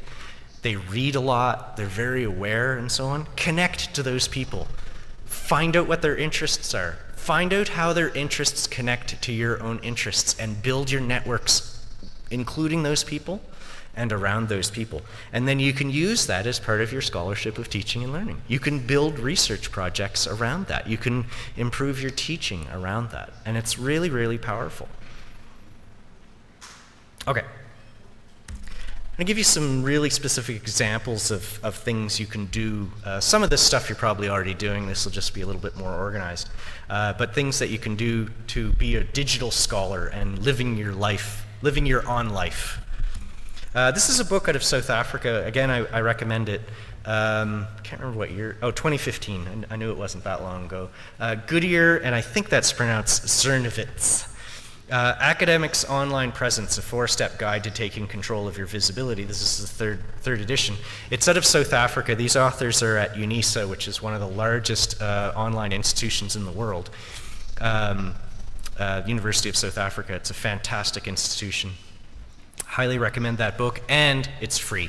Just click on it, free download, and it's a really good read. And it talks about a lot of the stuff that I'm going to go over just now. Remember that, this is going to sound really negative and I don't mean it to. Remember though that when you're online you are having yourself a digital footprint, and there's, like everything in life, there's good and there's bad with that, so you need to be aware. So I have this kind of weird sentence: the informed and the intentional actions we take leave a mark. They leave a mark. We know that. When you post something onto Facebook, when you post an article onto Facebook, or you have a publication, we know that leaves a mark. We know that people read that. We know that people will comment on that. If you go and watch a YouTube video and you scroll to the bottom, you'll see sometimes thousands of comments. We know that we leave a mark. We leave a footprint. What we may not realize, though, is that the uninformed and the unintentional non-actions we take also leave a mark. Okay? The stuff that we're not doing, the things that we should be reacting to and we're not reacting to, says something. Okay? So if you see, and I'm not going to give any specific examples, but if you see an injustice on the street, in your department, in your classroom, online, and you don't react, that leaves a footprint as well. So your actions leave a footprint and your inactions leave a footprint. And I know that sounds really heavy and really negative, and I don't mean it to. I'm just saying be aware of that, okay? And that's the nature of digital scholarship. That's the nature of living online. Everything counts now, much more than it used to, and it's amplified. Okay. Also remember that we have digital shadows. That was digital footprint, but we also have digital shadows. When we have a presence online, people are tracking us. Either human, non-human, robots, and so on.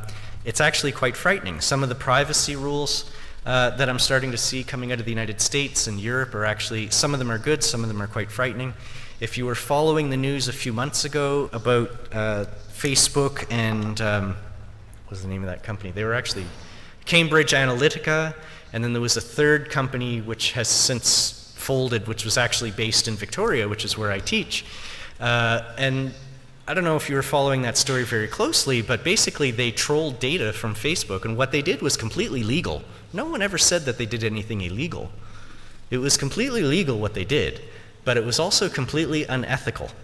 Because what had happened was is when you would go onto Facebook and you'd see this really cool app, and it would say, log into this app or join this app or whatever by using your Facebook credentials. Now that app had your Facebook credentials.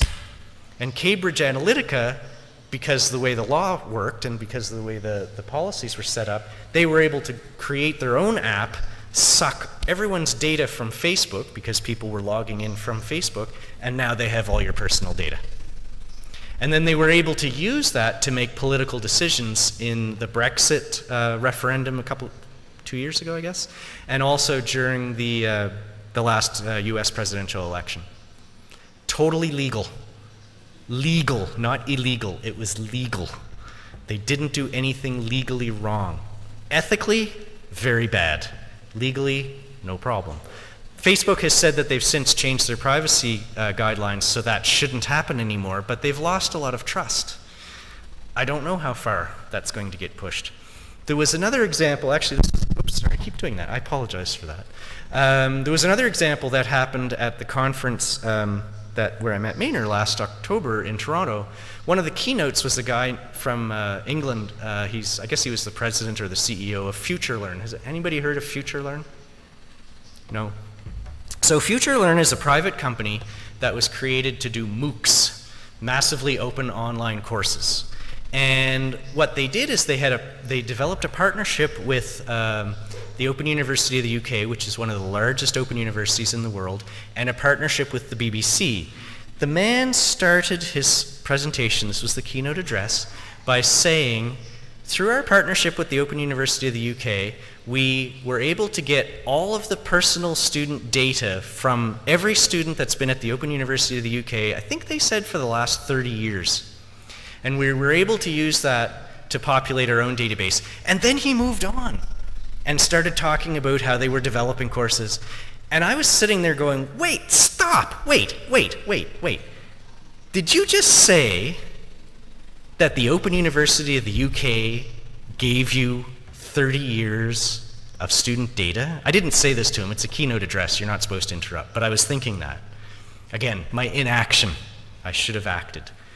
But that's what I was thinking. Did you actually just say that and then move on as if it was nothing? And he did. I checked with my friend. Did he just say that? Yeah.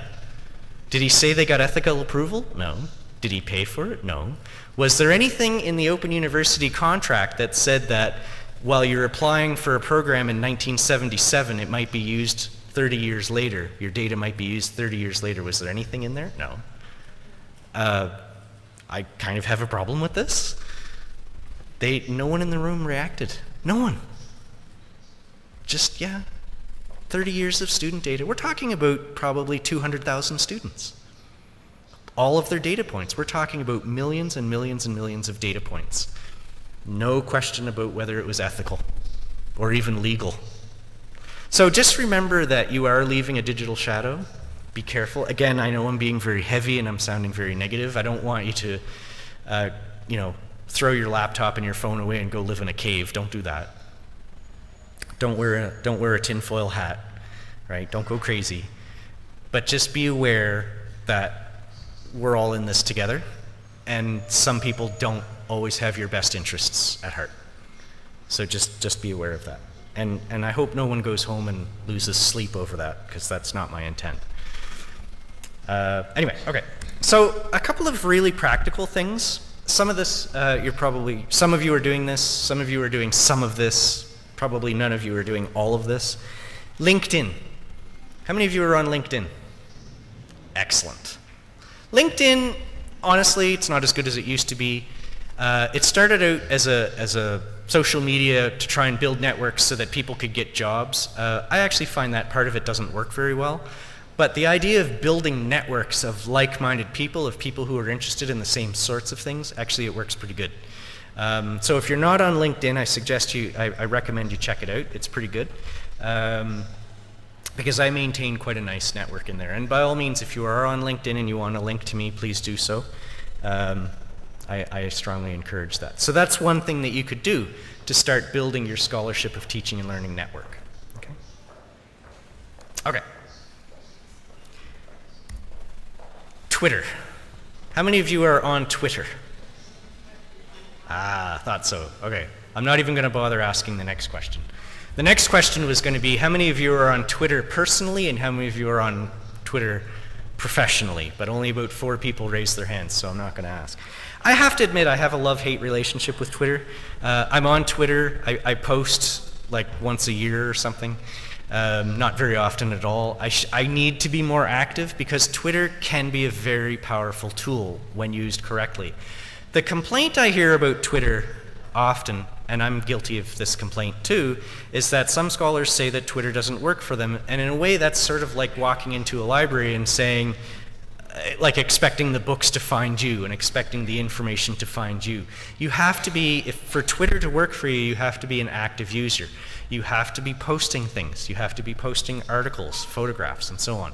So we should be doing a live Twitter feed of this session right now, and we're not. You have to go and find your networks. Who is it that's on Twitter that's posting things that you find interesting, that are related to your work?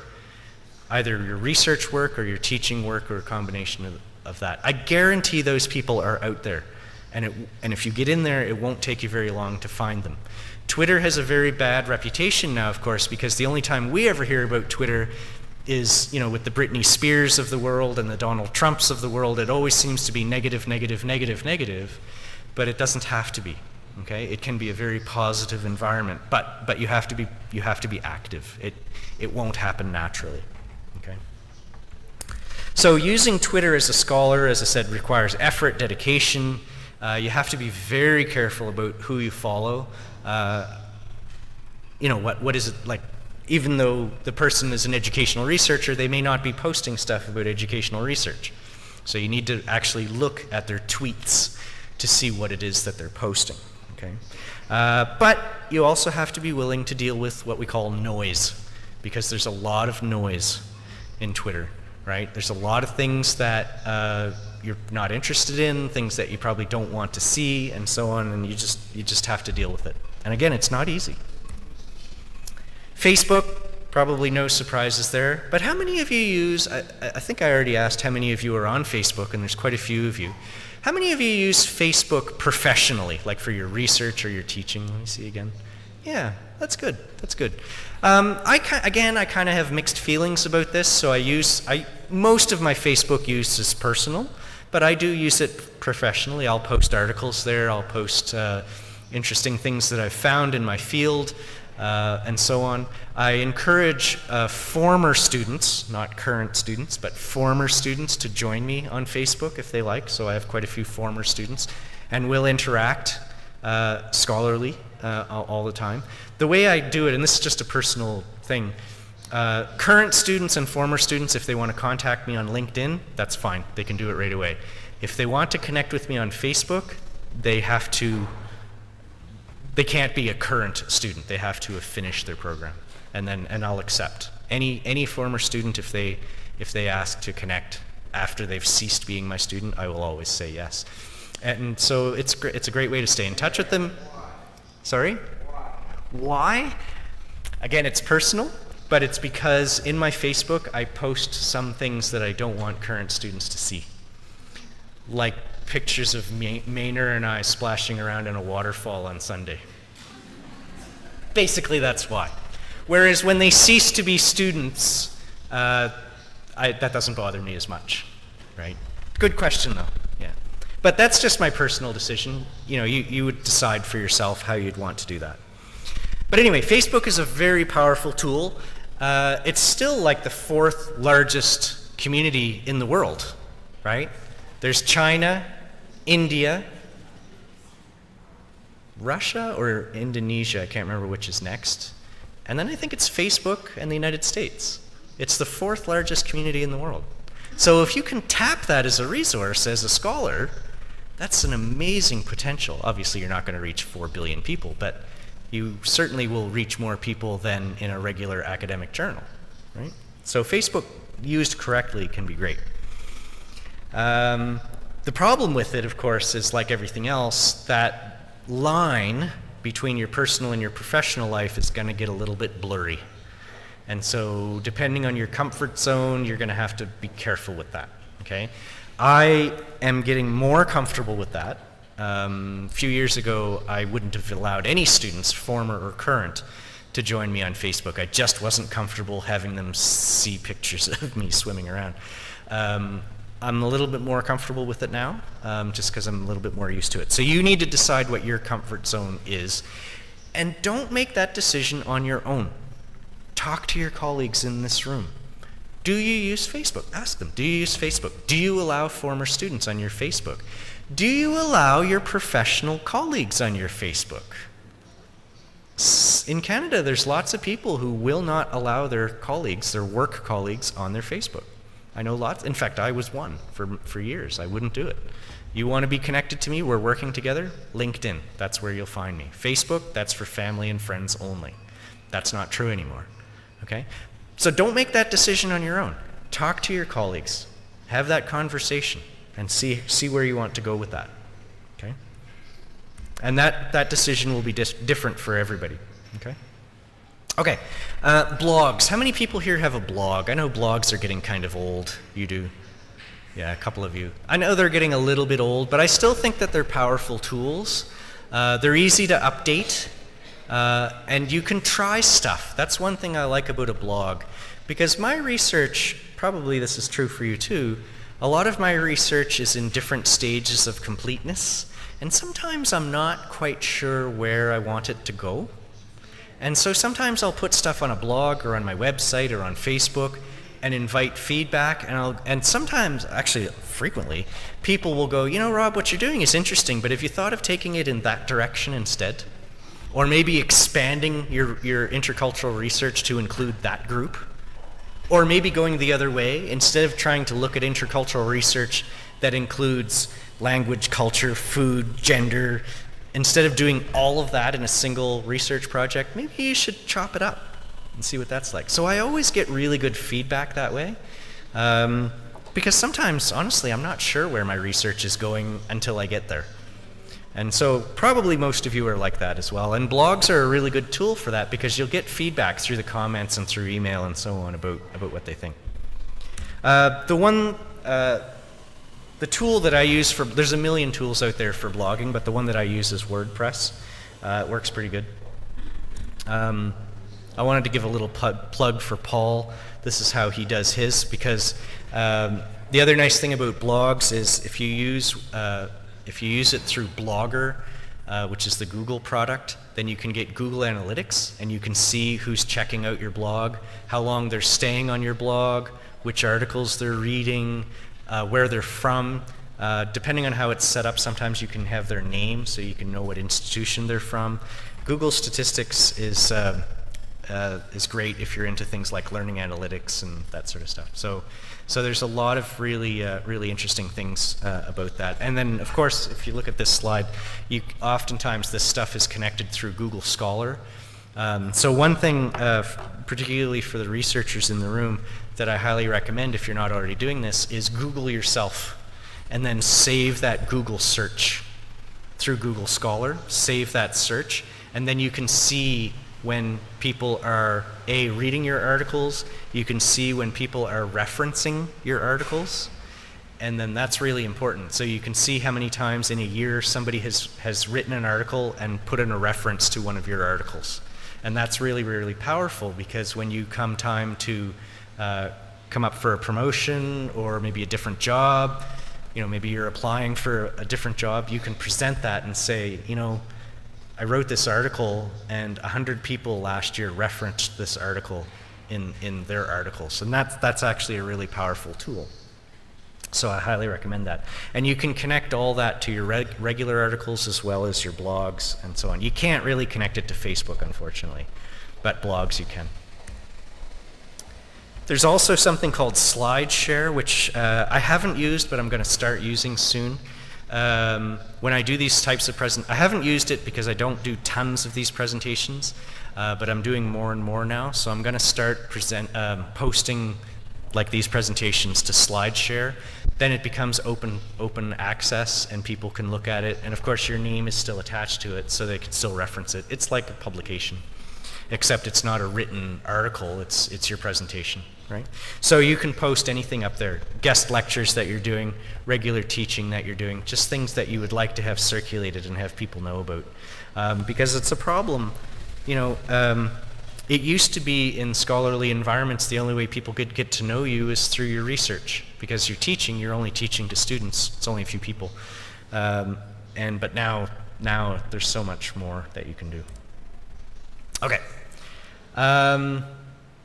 That's Google Analytics, I already showed you that one. There's also something called ResearchGate. This is a really good tool as well for people like me who start doing research projects and then kind of start to question the research project, and they sort of go, maybe I shouldn't be going in that direction, maybe I should be going in that direction. ResearchGate allows you, I think they call them preprints. They allow you to publish articles before they're really finished and get feedback on them. They call it a preprint. And again, you get that amazing feedback from other scholars saying, I think that's a really good direction you're going, but maybe you should also include the following. So ResearchGate is really powerful. I believe it's out of Germany, but it's very, very accessible to all languages, and it works really well. And then, of course, you get there we go. You get statistics about it as well, so you can check. So 8,000, this is not mine, by the way. You get 8,715 people reading. 49 of those were just last week. 539 people have cited your articles, anything that's up on ResearchGate. 18 of those were last month. 4 people have recommended you, none this week. And then you can see it as a graph as well. Okay? So you can track basically your popularity on ResearchGate. Okay, let me just wrap up with some kind of final reflections. You have to listen. Talk. I said this at the beginning. Talk to each other and listen. What are people interested in doing? What kinds of communities do you have here? I mean, you have a big community. What kinds of smaller communities do you have here? Right? How can you work together? How can you start to combine your research into smaller groups? I mean, it's great that you have a research center, but as individuals, what can you do? And how can you combine that with your teaching? Right? How can you make those things connect? So talk to each other and listen. Listen carefully. Let people tell you what they're thinking. Because as we know in research, sometimes, especially if you're like me, I'm a little bit long-winded, if you start with this little germ and you let somebody talk, it blossoms very quickly, right? But if you don't listen, then you'll never reach that stage. So do that. Being a digital scholar means to be an audience. So be each other's audiences. Talk to each other, listen to each other, find out what they're doing, and give each other feedback, and show care for each other.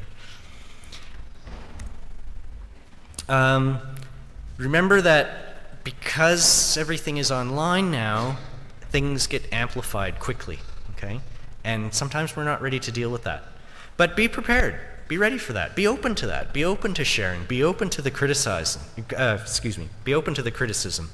You know, call attention to things, right? You may not have even written it, but when you see things online that you think would be of interest to your networks and to your students and so on, share that with them. That's what scholarship is all about. Don't forget, though, that especially us, the people in this room, the people at this university, more than anybody else on the planet, we have a duty to be critical, but to be ethical, okay? If we are not ethical, who on this planet will be ethical?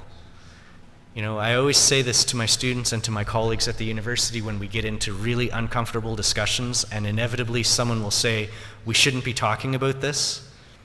You know, this is not an appropriate discussion. And my response is always, if you cannot talk about this at a university, where on earth can you talk about it? We need to be talking about these things, but you have to remember the ethics, right? So you need to be ethical. You need to honor people's privacy. If they've given you certain elements of data, of personal data to be used in the classroom, don't use it in your research. They have not given you permission to use it in your research. You need to use data and information ethically, okay? So you need to know when not to share. You need to know when you can share, when not to share, when not to repeat, when not to amplify. So I'm constantly asking colleagues, you know, I'll see something of theirs, maybe online or something, and I really like it, and I'd like to maybe post it to Facebook, or maybe actually steal a couple of their slides and incorporate it into my presentations and so on, and I could do that like that if I wanted to, and no one would know. No one would question it. I always ask them, always, and I always give them credit. Okay, it's really important to do that, right? So, and again, if we don't do that in a university, no one's going to do it. So just remember that. I know that's kind of heavy too. It also means supporting each other, applaud each other, right? There's brilliant people in this room, there's brilliant people at this university. Applaud each other when you have successes. If somebody does write something that's really clever and really interesting and really powerful, tell them. Tell them that you think it's great. Be positive about things. Support each other. Care for each other, and so on. Because it can be really scary. The digital world can be really scary. So let's all be in this together. When I first got involved in online learning, one of the reasons that I loved online learning was because of the intercultural piece. And you know, in the old days, before online learning, it was very difficult for some people to come and access, especially higher education, right? If you were blind, it's not easy to negotiate a university campus when you're blind. If you're in a wheelchair, if you are a single mom with 4 kids, if you're working full time, if you're deaf, all of these cultural factors really made it difficult for people to study, especially at universities. Online learning, in some ways, erased all of that. And so I always used to say that one of the and I still say, one of the beauties of, one of the wonderful things about online learning is that when you're online, nobody knows that you're a dog. You could be a puppy out there and, you know, might not be good, but you don't really know that the person is a dog. I had this course years ago I was teaching. I used to teach a course called Technology and Society, and the course was a face-to-face course. But I would, in the middle of the course, I would do 2 weeks online using Moodle. And I would just tell the students, for those 2 weeks, you go online, we'll have the discussions online. If you want to do your discussions at 3 o'clock in the morning from a coffee shop, you do that. You do not have to be in class at the regular time and so on. Just the same sort of stuff that you guys do. Most of my students in that course were from mainland China. And when I get mainland Chinese students, they often don't use their Chinese names, they have nicknames. So we're in the middle of the 2 weeks, and there's this one student who's consistently posting brilliant, genius postings, like in-depth, like she would post things and I'd have to look stuff up in the book, like genius stuff. And I did not recognize her name. So I went and I checked, who is this person? I went and checked. And it was a girl named Phoebe. Her nickname was Phoebe. Now Phoebe, in class, I did not know what this girl's voice sounded like. She would sit in the back of the room, maybe look at her phone, never say a word. I did not know what the girl's, and I thought, it can't be the same girl. So I checked again. It was her, it was the same girl. She was a genius. I got mad at her. After the 2 weeks, I went up to her and I said, you've been holding out on me. Those postings were absolute genius, and I don't hear a word from you in class. You're moving up front and we're talking. And she got better, she got more comfortable. But the point is that her personality was completely different online. She was a different person online than what she was here. You know, so I used to say that. But now, because of things like Google Analytics, because of Cambridge Analytica, because of Facebook, it can go the other way, right? Now on the internet, everybody knows you're a dog. They can track data. They can find out who you are. So we do need to be a little bit careful about that. So it can cut both ways, right? So there's a certain anonymity on the internet, but then there's a certain revelation as well. So anyway, so you need to understand about our digital footprints, our shadows, and so on. Understand the choices that we make. Sometimes they're irrational. Sometimes they make a lot of sense. We have a lot of options on these things. But we're trying to always predict what's going to happen down the line. And don't forget the Chinese Taoist farmer. Oh, this is wonderful news, isn't it? Yeah, maybe. It might be. But to try to predict things down the line in the future is very, very difficult. I'm not saying don't do it, just be careful and think about that, right? So what are you posting? What effect is that going to have down the line? This seemingly very innocent article that you might post to your Facebook page might have ramifications down the line. They might be good ramifications, they might be negative. Just be aware of that, that's all. I tease people about this. I actually did this. Going dark or offline, it's increasingly impossible. I just don't think it's possible anymore in 2018. I closed my Facebook account in 2016 because I was sick of all the negativity, and I stayed off for a year, and then I kind of got sucked back in. I felt like I was missing out on a lot of the network things, and I was missing out on family things and friend things, so I came back in. I mean, again, this is my opinion, I just don't think it's an option anymore. So we need to understand what's in our control, what's not in our control, and so on. So you need to sort of weigh the risks and the opportunities, okay? It's a dangerous world out there, but I think if you play it correctly, it's worth it. I'm just going to finish up with this quote. I really like this. Roxane Gay is a poet. I think she's from the United States. I'm not fearless.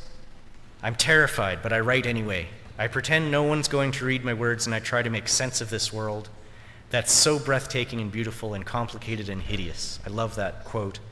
There's another quote that's related to this, and it was a friend of mine at the University of Ottawa. It was the first time I heard it. He said, in a digital world, in a digital scholarly world, so that means research and teaching, if you're not afraid, if you're not scared, you don't understand what's going on, right?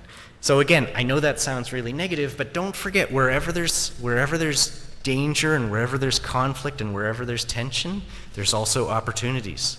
And so that's what we do, or we should be doing as scholars, and in fact we're going to talk about that this afternoon when we do the workshop.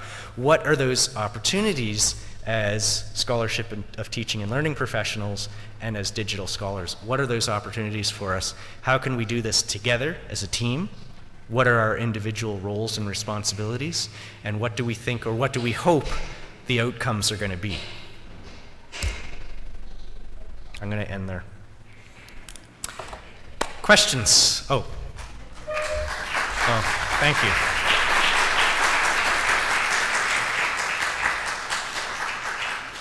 Don't ask any questions yet. It's going to take me a while. Actually, if you do it in English, you can ask questions now.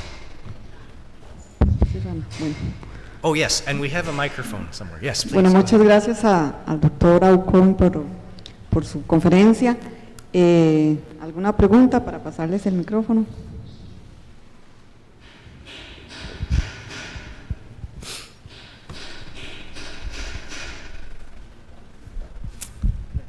Yes. Thank you, Professor, for your interesting speech. I was wondering, I have experience in the field I'm researching, but I'm a very new researcher. Okay. And, sorry, Sebastian Fournier from production. That's okay. So I was wondering, when you're doing research that is linked to political things that are happening, so sometimes you need to speak out about what you are researching. Yes. And when you are sharing part of what you are doing with other people to see how it goes, how do you do that without having issues then about pre-publishing your work? So how you deal with the information that is important to be shared publicly before publishing, but knowing that that can damage your publication in the end? Yeah, so that's a real challenge, and basically I would go back to this idea of building your own little research networks, particularly if you're a junior researcher. So it's really important to have these networks. If you look now, so that construction is a little distracting, but if you look now, when I first started in this business, and probably a lot of you as well, when you got a journal article and you look down the table of contents and you saw the titles and the authors, usually most articles were written by one person. When you do that now, there are certain journals that I go to by default, and I look at the titles, very few of them are written by one person now. They're almost always in teams. And there's a whole bunch of reasons for that, but one of the reasons is that the sum is greater, the whole is greater than the sum of its parts. You know, we build off of each other, and you bring certain things to the research that I would not see, and then I bring things to the research that you would not see, and so we benefit that way. So that's the main reason we do it. But the other reason, which is really powerful, because you mentioned political issues and things that could be sensitive, the other reason you want to do that is because there's a little bit of safety in numbers, right? If you can get into a network with some senior researchers who, they're not as worried about, dealing with sensitive subjects, B, they have the experience to know how to deal with sensitive subjects, and they know the language that you need to use to deal with those sensitive subjects, you will learn very, very quickly from those senior researchers. So it goes back to finding your connectors, finding your mavens, and that sort of stuff. That's a really good question. Thank you for that.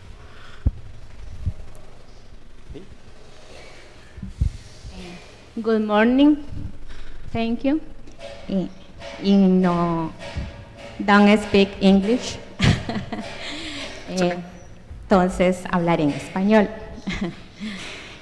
Bueno, mi nombre es Roxana Morales, soy investigadora acá en la UNED, y primero darle las gracias por visibilizar a una persona, un profesional, un investigador, un ciudadano comprometido. En palabras de la pedagogía crítica, una persona con conciencia social. Y esto es necesario y relevante sobre todo en los tiempos actuales, porque cuando una persona docente es humana, tiene un enfoque humanizante e integrador, nos interesa todo lo que acontece a nuestro alrededor y los tomamos como preguntas generadoras, método Paulo Freire, y me encanta ese enfoque esperanzador con ética, y me recordaba a la pedagogía de la esperanza de Paulo Freire, que es un texto en el cual se articula exactamente... I know Paulo Freire. Sí. Yeah. Usted habla de integrar, yo hablo de articular, teoría práctica. Y eso es lo que necesitamos precisamente, articular la teoría, articular los contenidos a la vida cotidiana. Y en nuestro medio universitario, yo por muchos años fui docente, y hay algo que sí existe y es palpable, y creo que la mayoría de los que estamos acá, cómo integrar la investigación con la docencia. Y en nuestra realidad inmediata sabemos que eso es muy, muy, muy difícil. Administrativamente, si no nos dan carga académica, es muy difícil investigar. Entonces ahí viene la otra parte, si yo estoy en la docencia, si soy una persona comprometida y el enfoque que tenga de investigar, yo estoy permanentemente investigando. ¿Por qué? Porque estoy observando, porque estoy preguntándome, porque estoy cuestionando, porque tengo criticidad, no criticona, sino criticidad.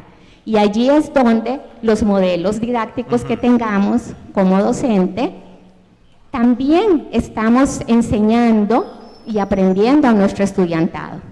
Y yo creo que eso es lo que tenemos que ir rompiendo esquemas. Tenemos que ir haciendo rupturas de cuál concepción de investigación es la que estamos practicando. Y de allí hay algo importantísimo que es transformar sobre mi práctica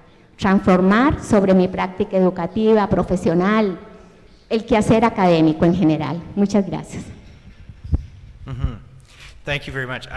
I'm humbled to be mentioned in the same room as Paulo Freire. I wouldn't say I'm a Paulo Freire scholar by any stretch, but I've certainly read some of his works. And honestly, until you just mentioned it, I hadn't considered how much I was influenced by him, but you're absolutely right. Those connections between community and our research and our teaching, I think we're part of the original conception of a university 100 years ago, and somewhere along the line, at least in Canada and the United States, we've lost it. And I'm hoping we're going to bring it back now. So, you know, more power to you. Congratulations to you. And thank you for that comment. I really appreciate that. Thank you very much. Yeah. More questions?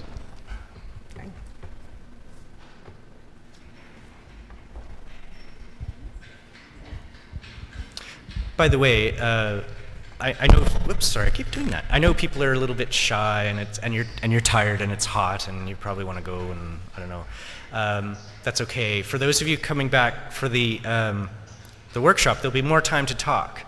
And I usually say this to students, but you know, if you're a little bit shy, if you have a question, but you're a little bit shy, you know, stop me, tell Maynard you want to ask me something, send me an email. I'm usually really, really fast at responding to emails, so you know, don't be shy. But then the other thing I'll say, which I usually only say to students, is there's a disconnect between your hand and your brain. And so sometimes when I say to students, do you have any questions, you'll see this and they'll go, wait, no, I can't ask a question. I'm not smart enough to ask a question. And you'll actually see them fight. The brain, the hand wants to do it in the brain, and they'll fight. And I'll say, don't, because usually what happens is, and you know this as teachers, you all know this as teachers, when somebody asks a question and they're all nervous, most of the people in the audience will go, yes, I'm so glad they asked that question, because I was thinking the same thing. So, based on that, are there any other questions? Did I make anybody feel better, or did I make you feel worse?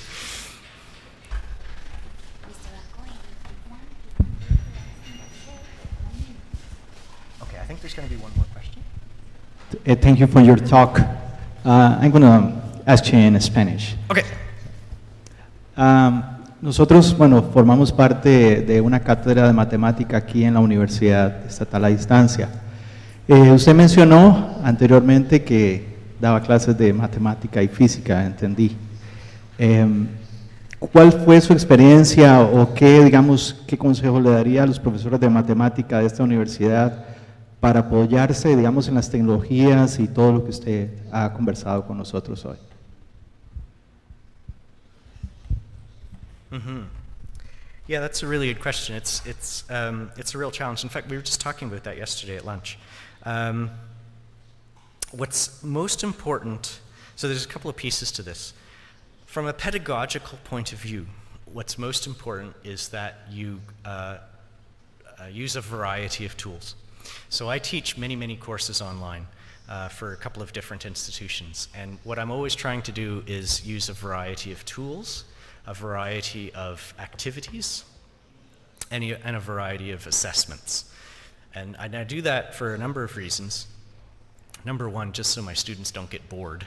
But number two, because I recognize that students learn in different ways, and they also demonstrate their learning in different ways, and so you need to give a variety. So for example, I teach a research methods course online.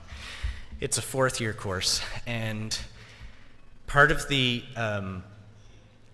assessment is to do a research, not a research paper, but like an essay, a critique.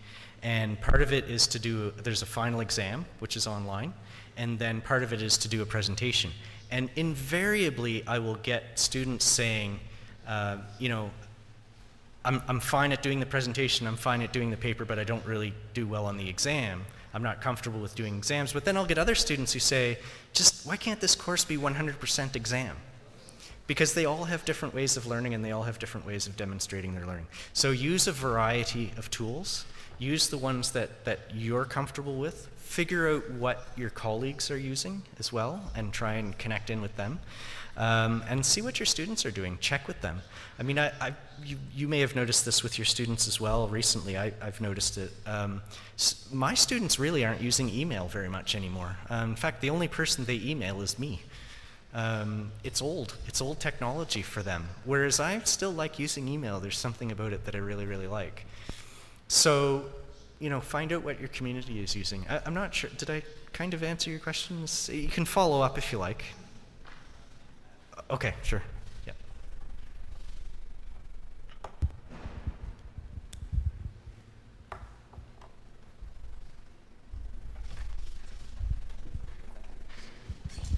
Buenos días, mi nombre es Susan Solís, de la Escuela de Ciencias Sociales y Humanidades. Bueno, gracias, profesor, por su visita y el compartir esta experiencia. Me queda muy grabada la imagen de esta imagen histórica que usted puso, la fotografía, y hago una reflexión rápida y sí, qué interesante el rol de la mujer que actualmente está incorporada más en estos procesos académicos, pero siento que todavía estamos luchando, ¿verdad?, algunos académicos y bueno, más si estamos insertándonos, iniciando, tratando de desarrollar alguna, bueno, como aspirar a tal vez desarrollar alguna línea de investigación, tratar de posicionarse, que eso ya sería pues un nivel bien elevado y es complejo y toma sus años. Pero me he sentido, ¿verdad?, me he sentido en estos procesos de que todavía seguimos en esa lucha de esas altas posiciones, de estructuras, de académicos que ya se han posicionado con temas y vemos revistas que se han posicionado y que sí, a veces buscan la calidad, pero cuando uno quisiera exponer o escribir en esas revistas, le ponen a uno tantos, no sé si criterios o aspectos que en la medida de lo posible uno hace todo ese esfuerzo y a veces hace la reflexión de santos cielos, me estoy alejando de mí, tal vez no de mi tema, pero que sí me están obligando a ser parte de esa dinámica y no me dejan con cierta libertad. Entonces ahí es donde usted, no sé, usted nos dice, cuando hacemos estas redes, incluimos gente y excluimos gente. A veces como académicos queremos ser parte de, pero quizás es muy caro, o cada académico tiene que hacer su reflexión de qué tanto voy yo como a eliminar. No sé si me estoy haciendo un rollo, profesor, pero es esta reflexión que me genera. Usted es un académico ya posicionado, ¿qué piensa usted sobre estos grupos con estas revistas especializadas? ¿Usted qué piensa al respecto, verdad? Porque bueno, usted ya es, sigo insistiendo, un académico ya posicionado con su experiencia, y vemos unos que estamos tratando de, pero que sí vemos que sí son muy fuertes en esa exclusión, y ellos no escatiman como en tener como esa libertad de decirle, no, si usted tiene esta posición está bien, expóngala con su contexto, ¿verdad? Entonces, no sé si me entendió, es una reflexión que hice, no sé si me habrá entendido. Thank you. That's wonderful. And yes, you are quite correct on all of the points that you made. It is a real challenge for women sometimes, particularly younger women. And unfortunately, there are no easy answers to this, but let me present some thoughts. There's a story, this story may or may not be true, but I like to think it's true. In the Boston Philharmonic, which is a huge orchestra, quite well known, they had a disproportionate number of musicians who were men, professional musicians, like 90% or more were men. And they decided, this goes back a few years ago, they decided that it should be roughly 50-50, 50% women, 50% men. And the question was, how can you do that fairly? Because you can't just say, I'm going to take you because you're a woman. What if you're a terrible musician? You can't do that, right? So what they started to do, they started to realize that there was probably a bias there, and so how do you get rid of that bias against women? So what they did is they started doing their auditions behind a screen so that the people judging the musicians couldn't see the people who were auditioning for the position. And the proportion went from 90% men to about 70% men, which is better, but still not right. It should be statistically about 50-50, right? So then they said, well, what's going on? Why is it only 70-30? It should be 50-50. Does anybody know why? Anybody want to guess why it was still unbalanced? The people in the reviewer in the audience could not see who the musicians were. Why was it only 70%? Turns out that when men come to do their auditions, they wear shoes like this. And when women come, they wear shoes like that. And when you walk across the stage wearing shoes like that, you can hear. So then they said, aha, when you audition, you have to take your shoes off before you come across the stage. And so they did that, and they got 50-50.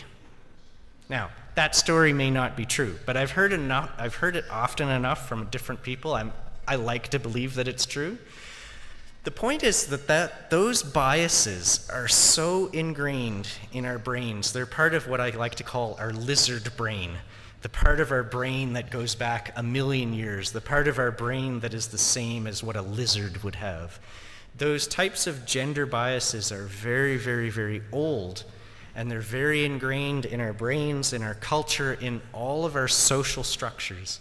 And so because they're so deep, it's hard to get rid of them. It really is. So back to your thought. You said, what about specialized journals and specialized networks and stuff?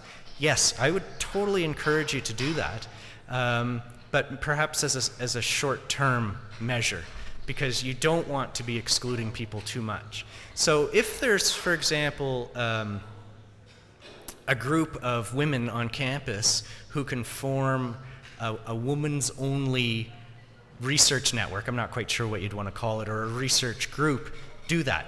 I really encourage you to do that. And in the short term, what that'll do, kind of like the first question, it'll give you the experience and the power and the knowledge and the language so that you can gradually break into the larger research society.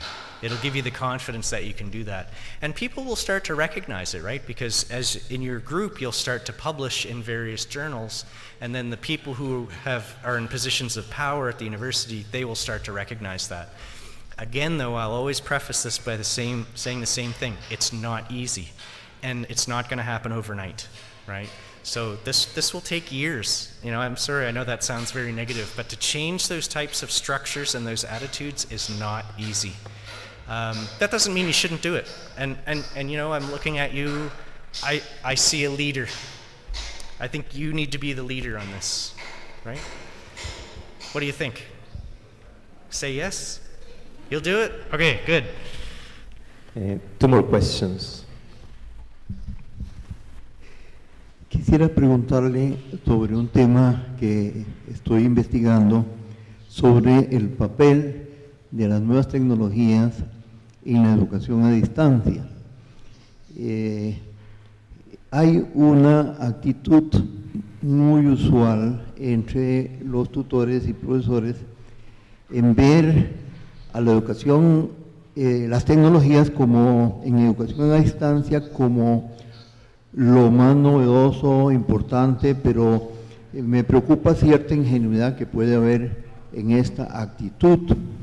¿No cree usted que deberíamos ver también un enfoque crítico ante las nuevas tecnologías?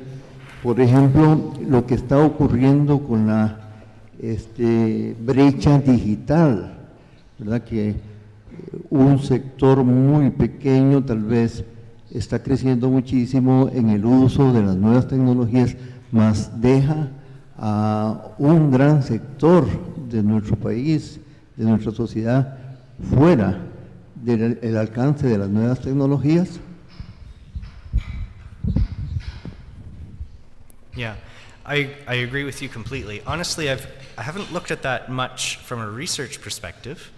But where I have looked at it a lot is from a teaching perspective. So that's, again, the cross between teaching and research. I used to teach a course, unfortunately they canceled it. Well, the same course I mentioned before, Technology and Society, where I did 2 weeks online, but the rest of the course was face-to-face. And the course was everyone thought it was a computer science course. It wasn't. It was a sociology course. It was about how we influence technology, and perhaps more importantly, how technology influences us and how things progress. I'll give you an example. And this is maybe I can, oh no, I can't, I'm not connected to the internet. I'll have to ask you to visualize this in your head. The very, very first bicycles back in Victorian England, 150 years ago or something. If you can picture what those looked like, with the very big wheel in the front and the tiny little wheel in the back, right?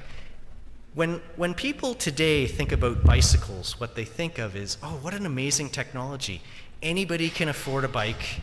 It's easy to use. It's great transportation. It's very green. You know, no one complains much about bicycles. They're great. But if you look at those early bicycles, they weren't like that at all. In order to have one of those bicycles, think 150 years ago in Europe, couple things, and I lead my students through this. It takes much longer with them. I'll just tell you guys. The wheel, the front wheel, was as tall as I am. So in order to ride one of those bikes, you have to be in good shape to just get up there. Plus, those bicycles, the first ones, the wheels did not turn. So you have to be an athlete to do this, to turn. They had no brakes. So to stop, you have to kick your foot behind the wheel, and as it slows down, you have to jump from my height. So you have to be an athlete to ride one of those things. You also have to be rich, because those bicycles are very expensive and a regular person can't afford one. You also cannot be a woman. Why can't women, European women of 150 years ago, ride one of those bicycles? Why not? Dress. Remember the dresses? You've seen pictures of them?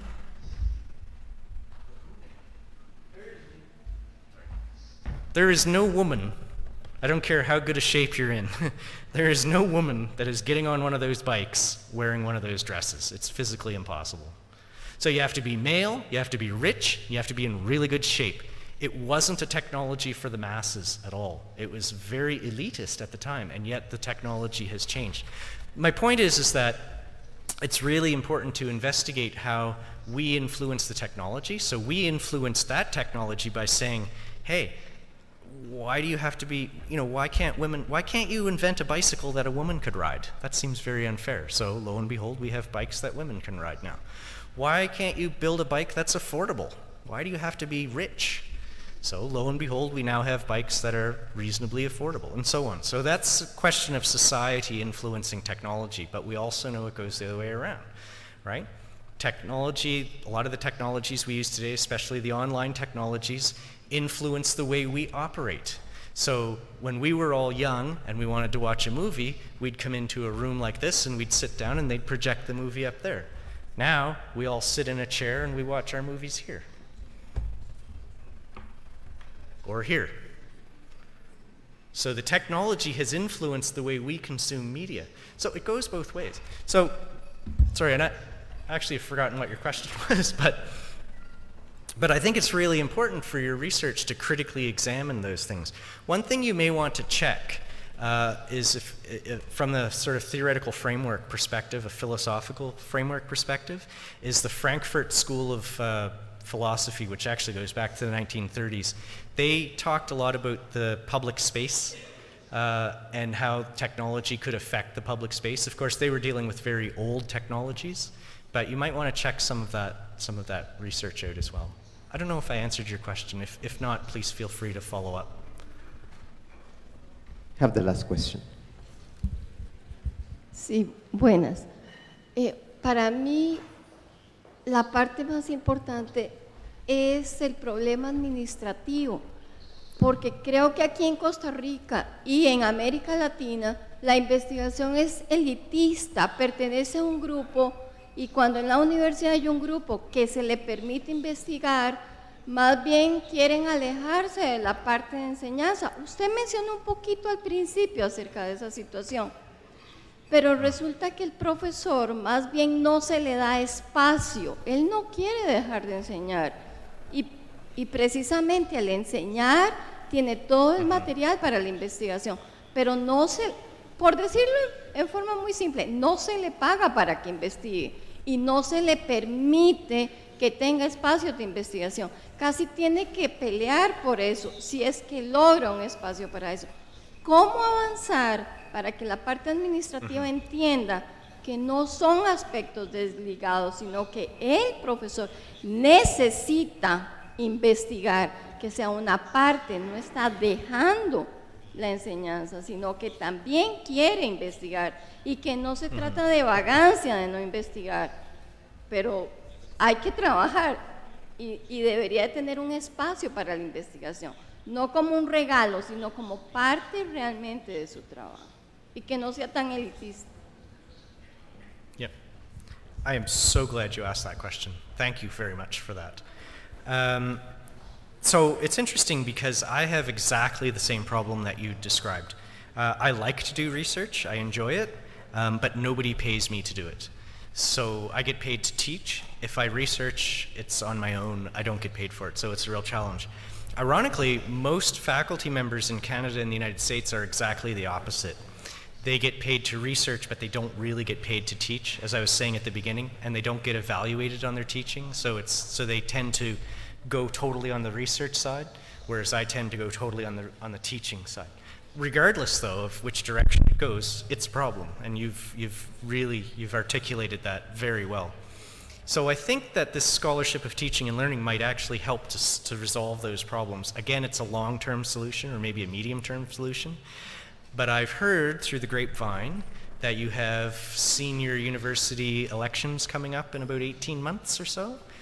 This would be a really good time for you to start influencing those people who are going to be moving into those positions of higher power and budget control.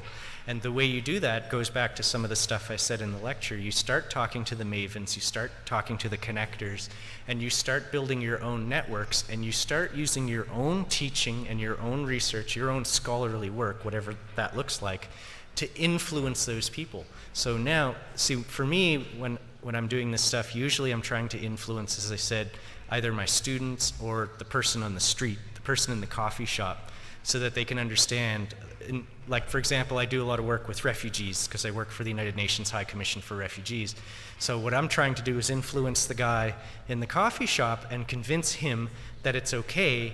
In fact, it's a good thing that Canada takes 35,000 refugees every year from Syria. Because that person's perspective is, if we bring in 35,000 refugees, they're stealing my job. That's actually not what happens. So I'm trying to influence this guy. So now the question is, and maybe we can talk about this afternoon, we can do this as a group. Not just this afternoon, but in the coming months. How can we use the expertise in this room to create our own networks and our own scholarships of teaching and learning to influence the people who are going to be in those positions of power who might also be in this room? Is there anybody in this room that fits that? No, I'm not even going to ask. Don't answer that. Don't answer that question. But you know what I mean, right? So we all know, because I mean, I've only been here for 24 hours and I've already heard that you've got elections coming up in 18 months to choose your, I don't know, do you call it a president or a chancellor, but the top person, and then that's of course going to cascade down. So how do you influence those people? And then it's their job to influence the people above them, so the government, whatever your ministry is, whether it's Ministry of Higher Education probably, and so on. So we could start that process now. But again, the downside to that is it's slow. It takes a long time. Is that okay? Is that all right? Okay, good. So I think that's all the questions for now. But again, please don't be shy. Either ask me questions if you see me this afternoon or someone, but if you don't, email me, talk to Maynard, talk to each other, please. Thank you very much.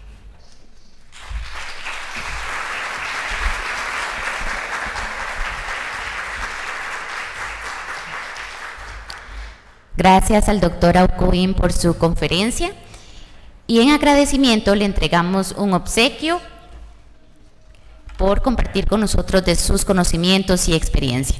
El obsequio lo entrega el señor Maynard Barrientos.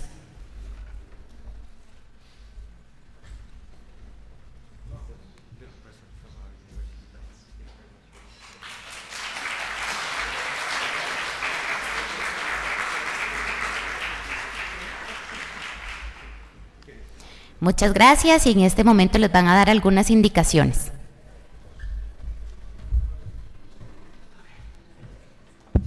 Bueno, muchas gracias por su asistencia a esta conferencia. A partir de ahora entramos en un receso para que puedan ir a almorzar.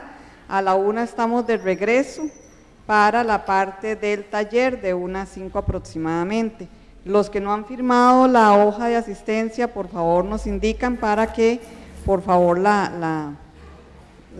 el taller es aquí mismo, ¿verdad? Aquí en el Paraninfo. Y bueno, en la hoja, nada más que no se les olvide. Lo de la evaluación, recuerden que hoy, por lo menos lo que tenemos registrado es que hoy se quedan todos en la conferencia y en el taller. Entonces las llenan hasta que concluya toda la parte. Y vimos un errorcito ahí en la escala, pero se sobreentiende, ¿verdad? La parte a donde, pero eso lo aclaramos entonces en la sesión del taller. Muchas gracias.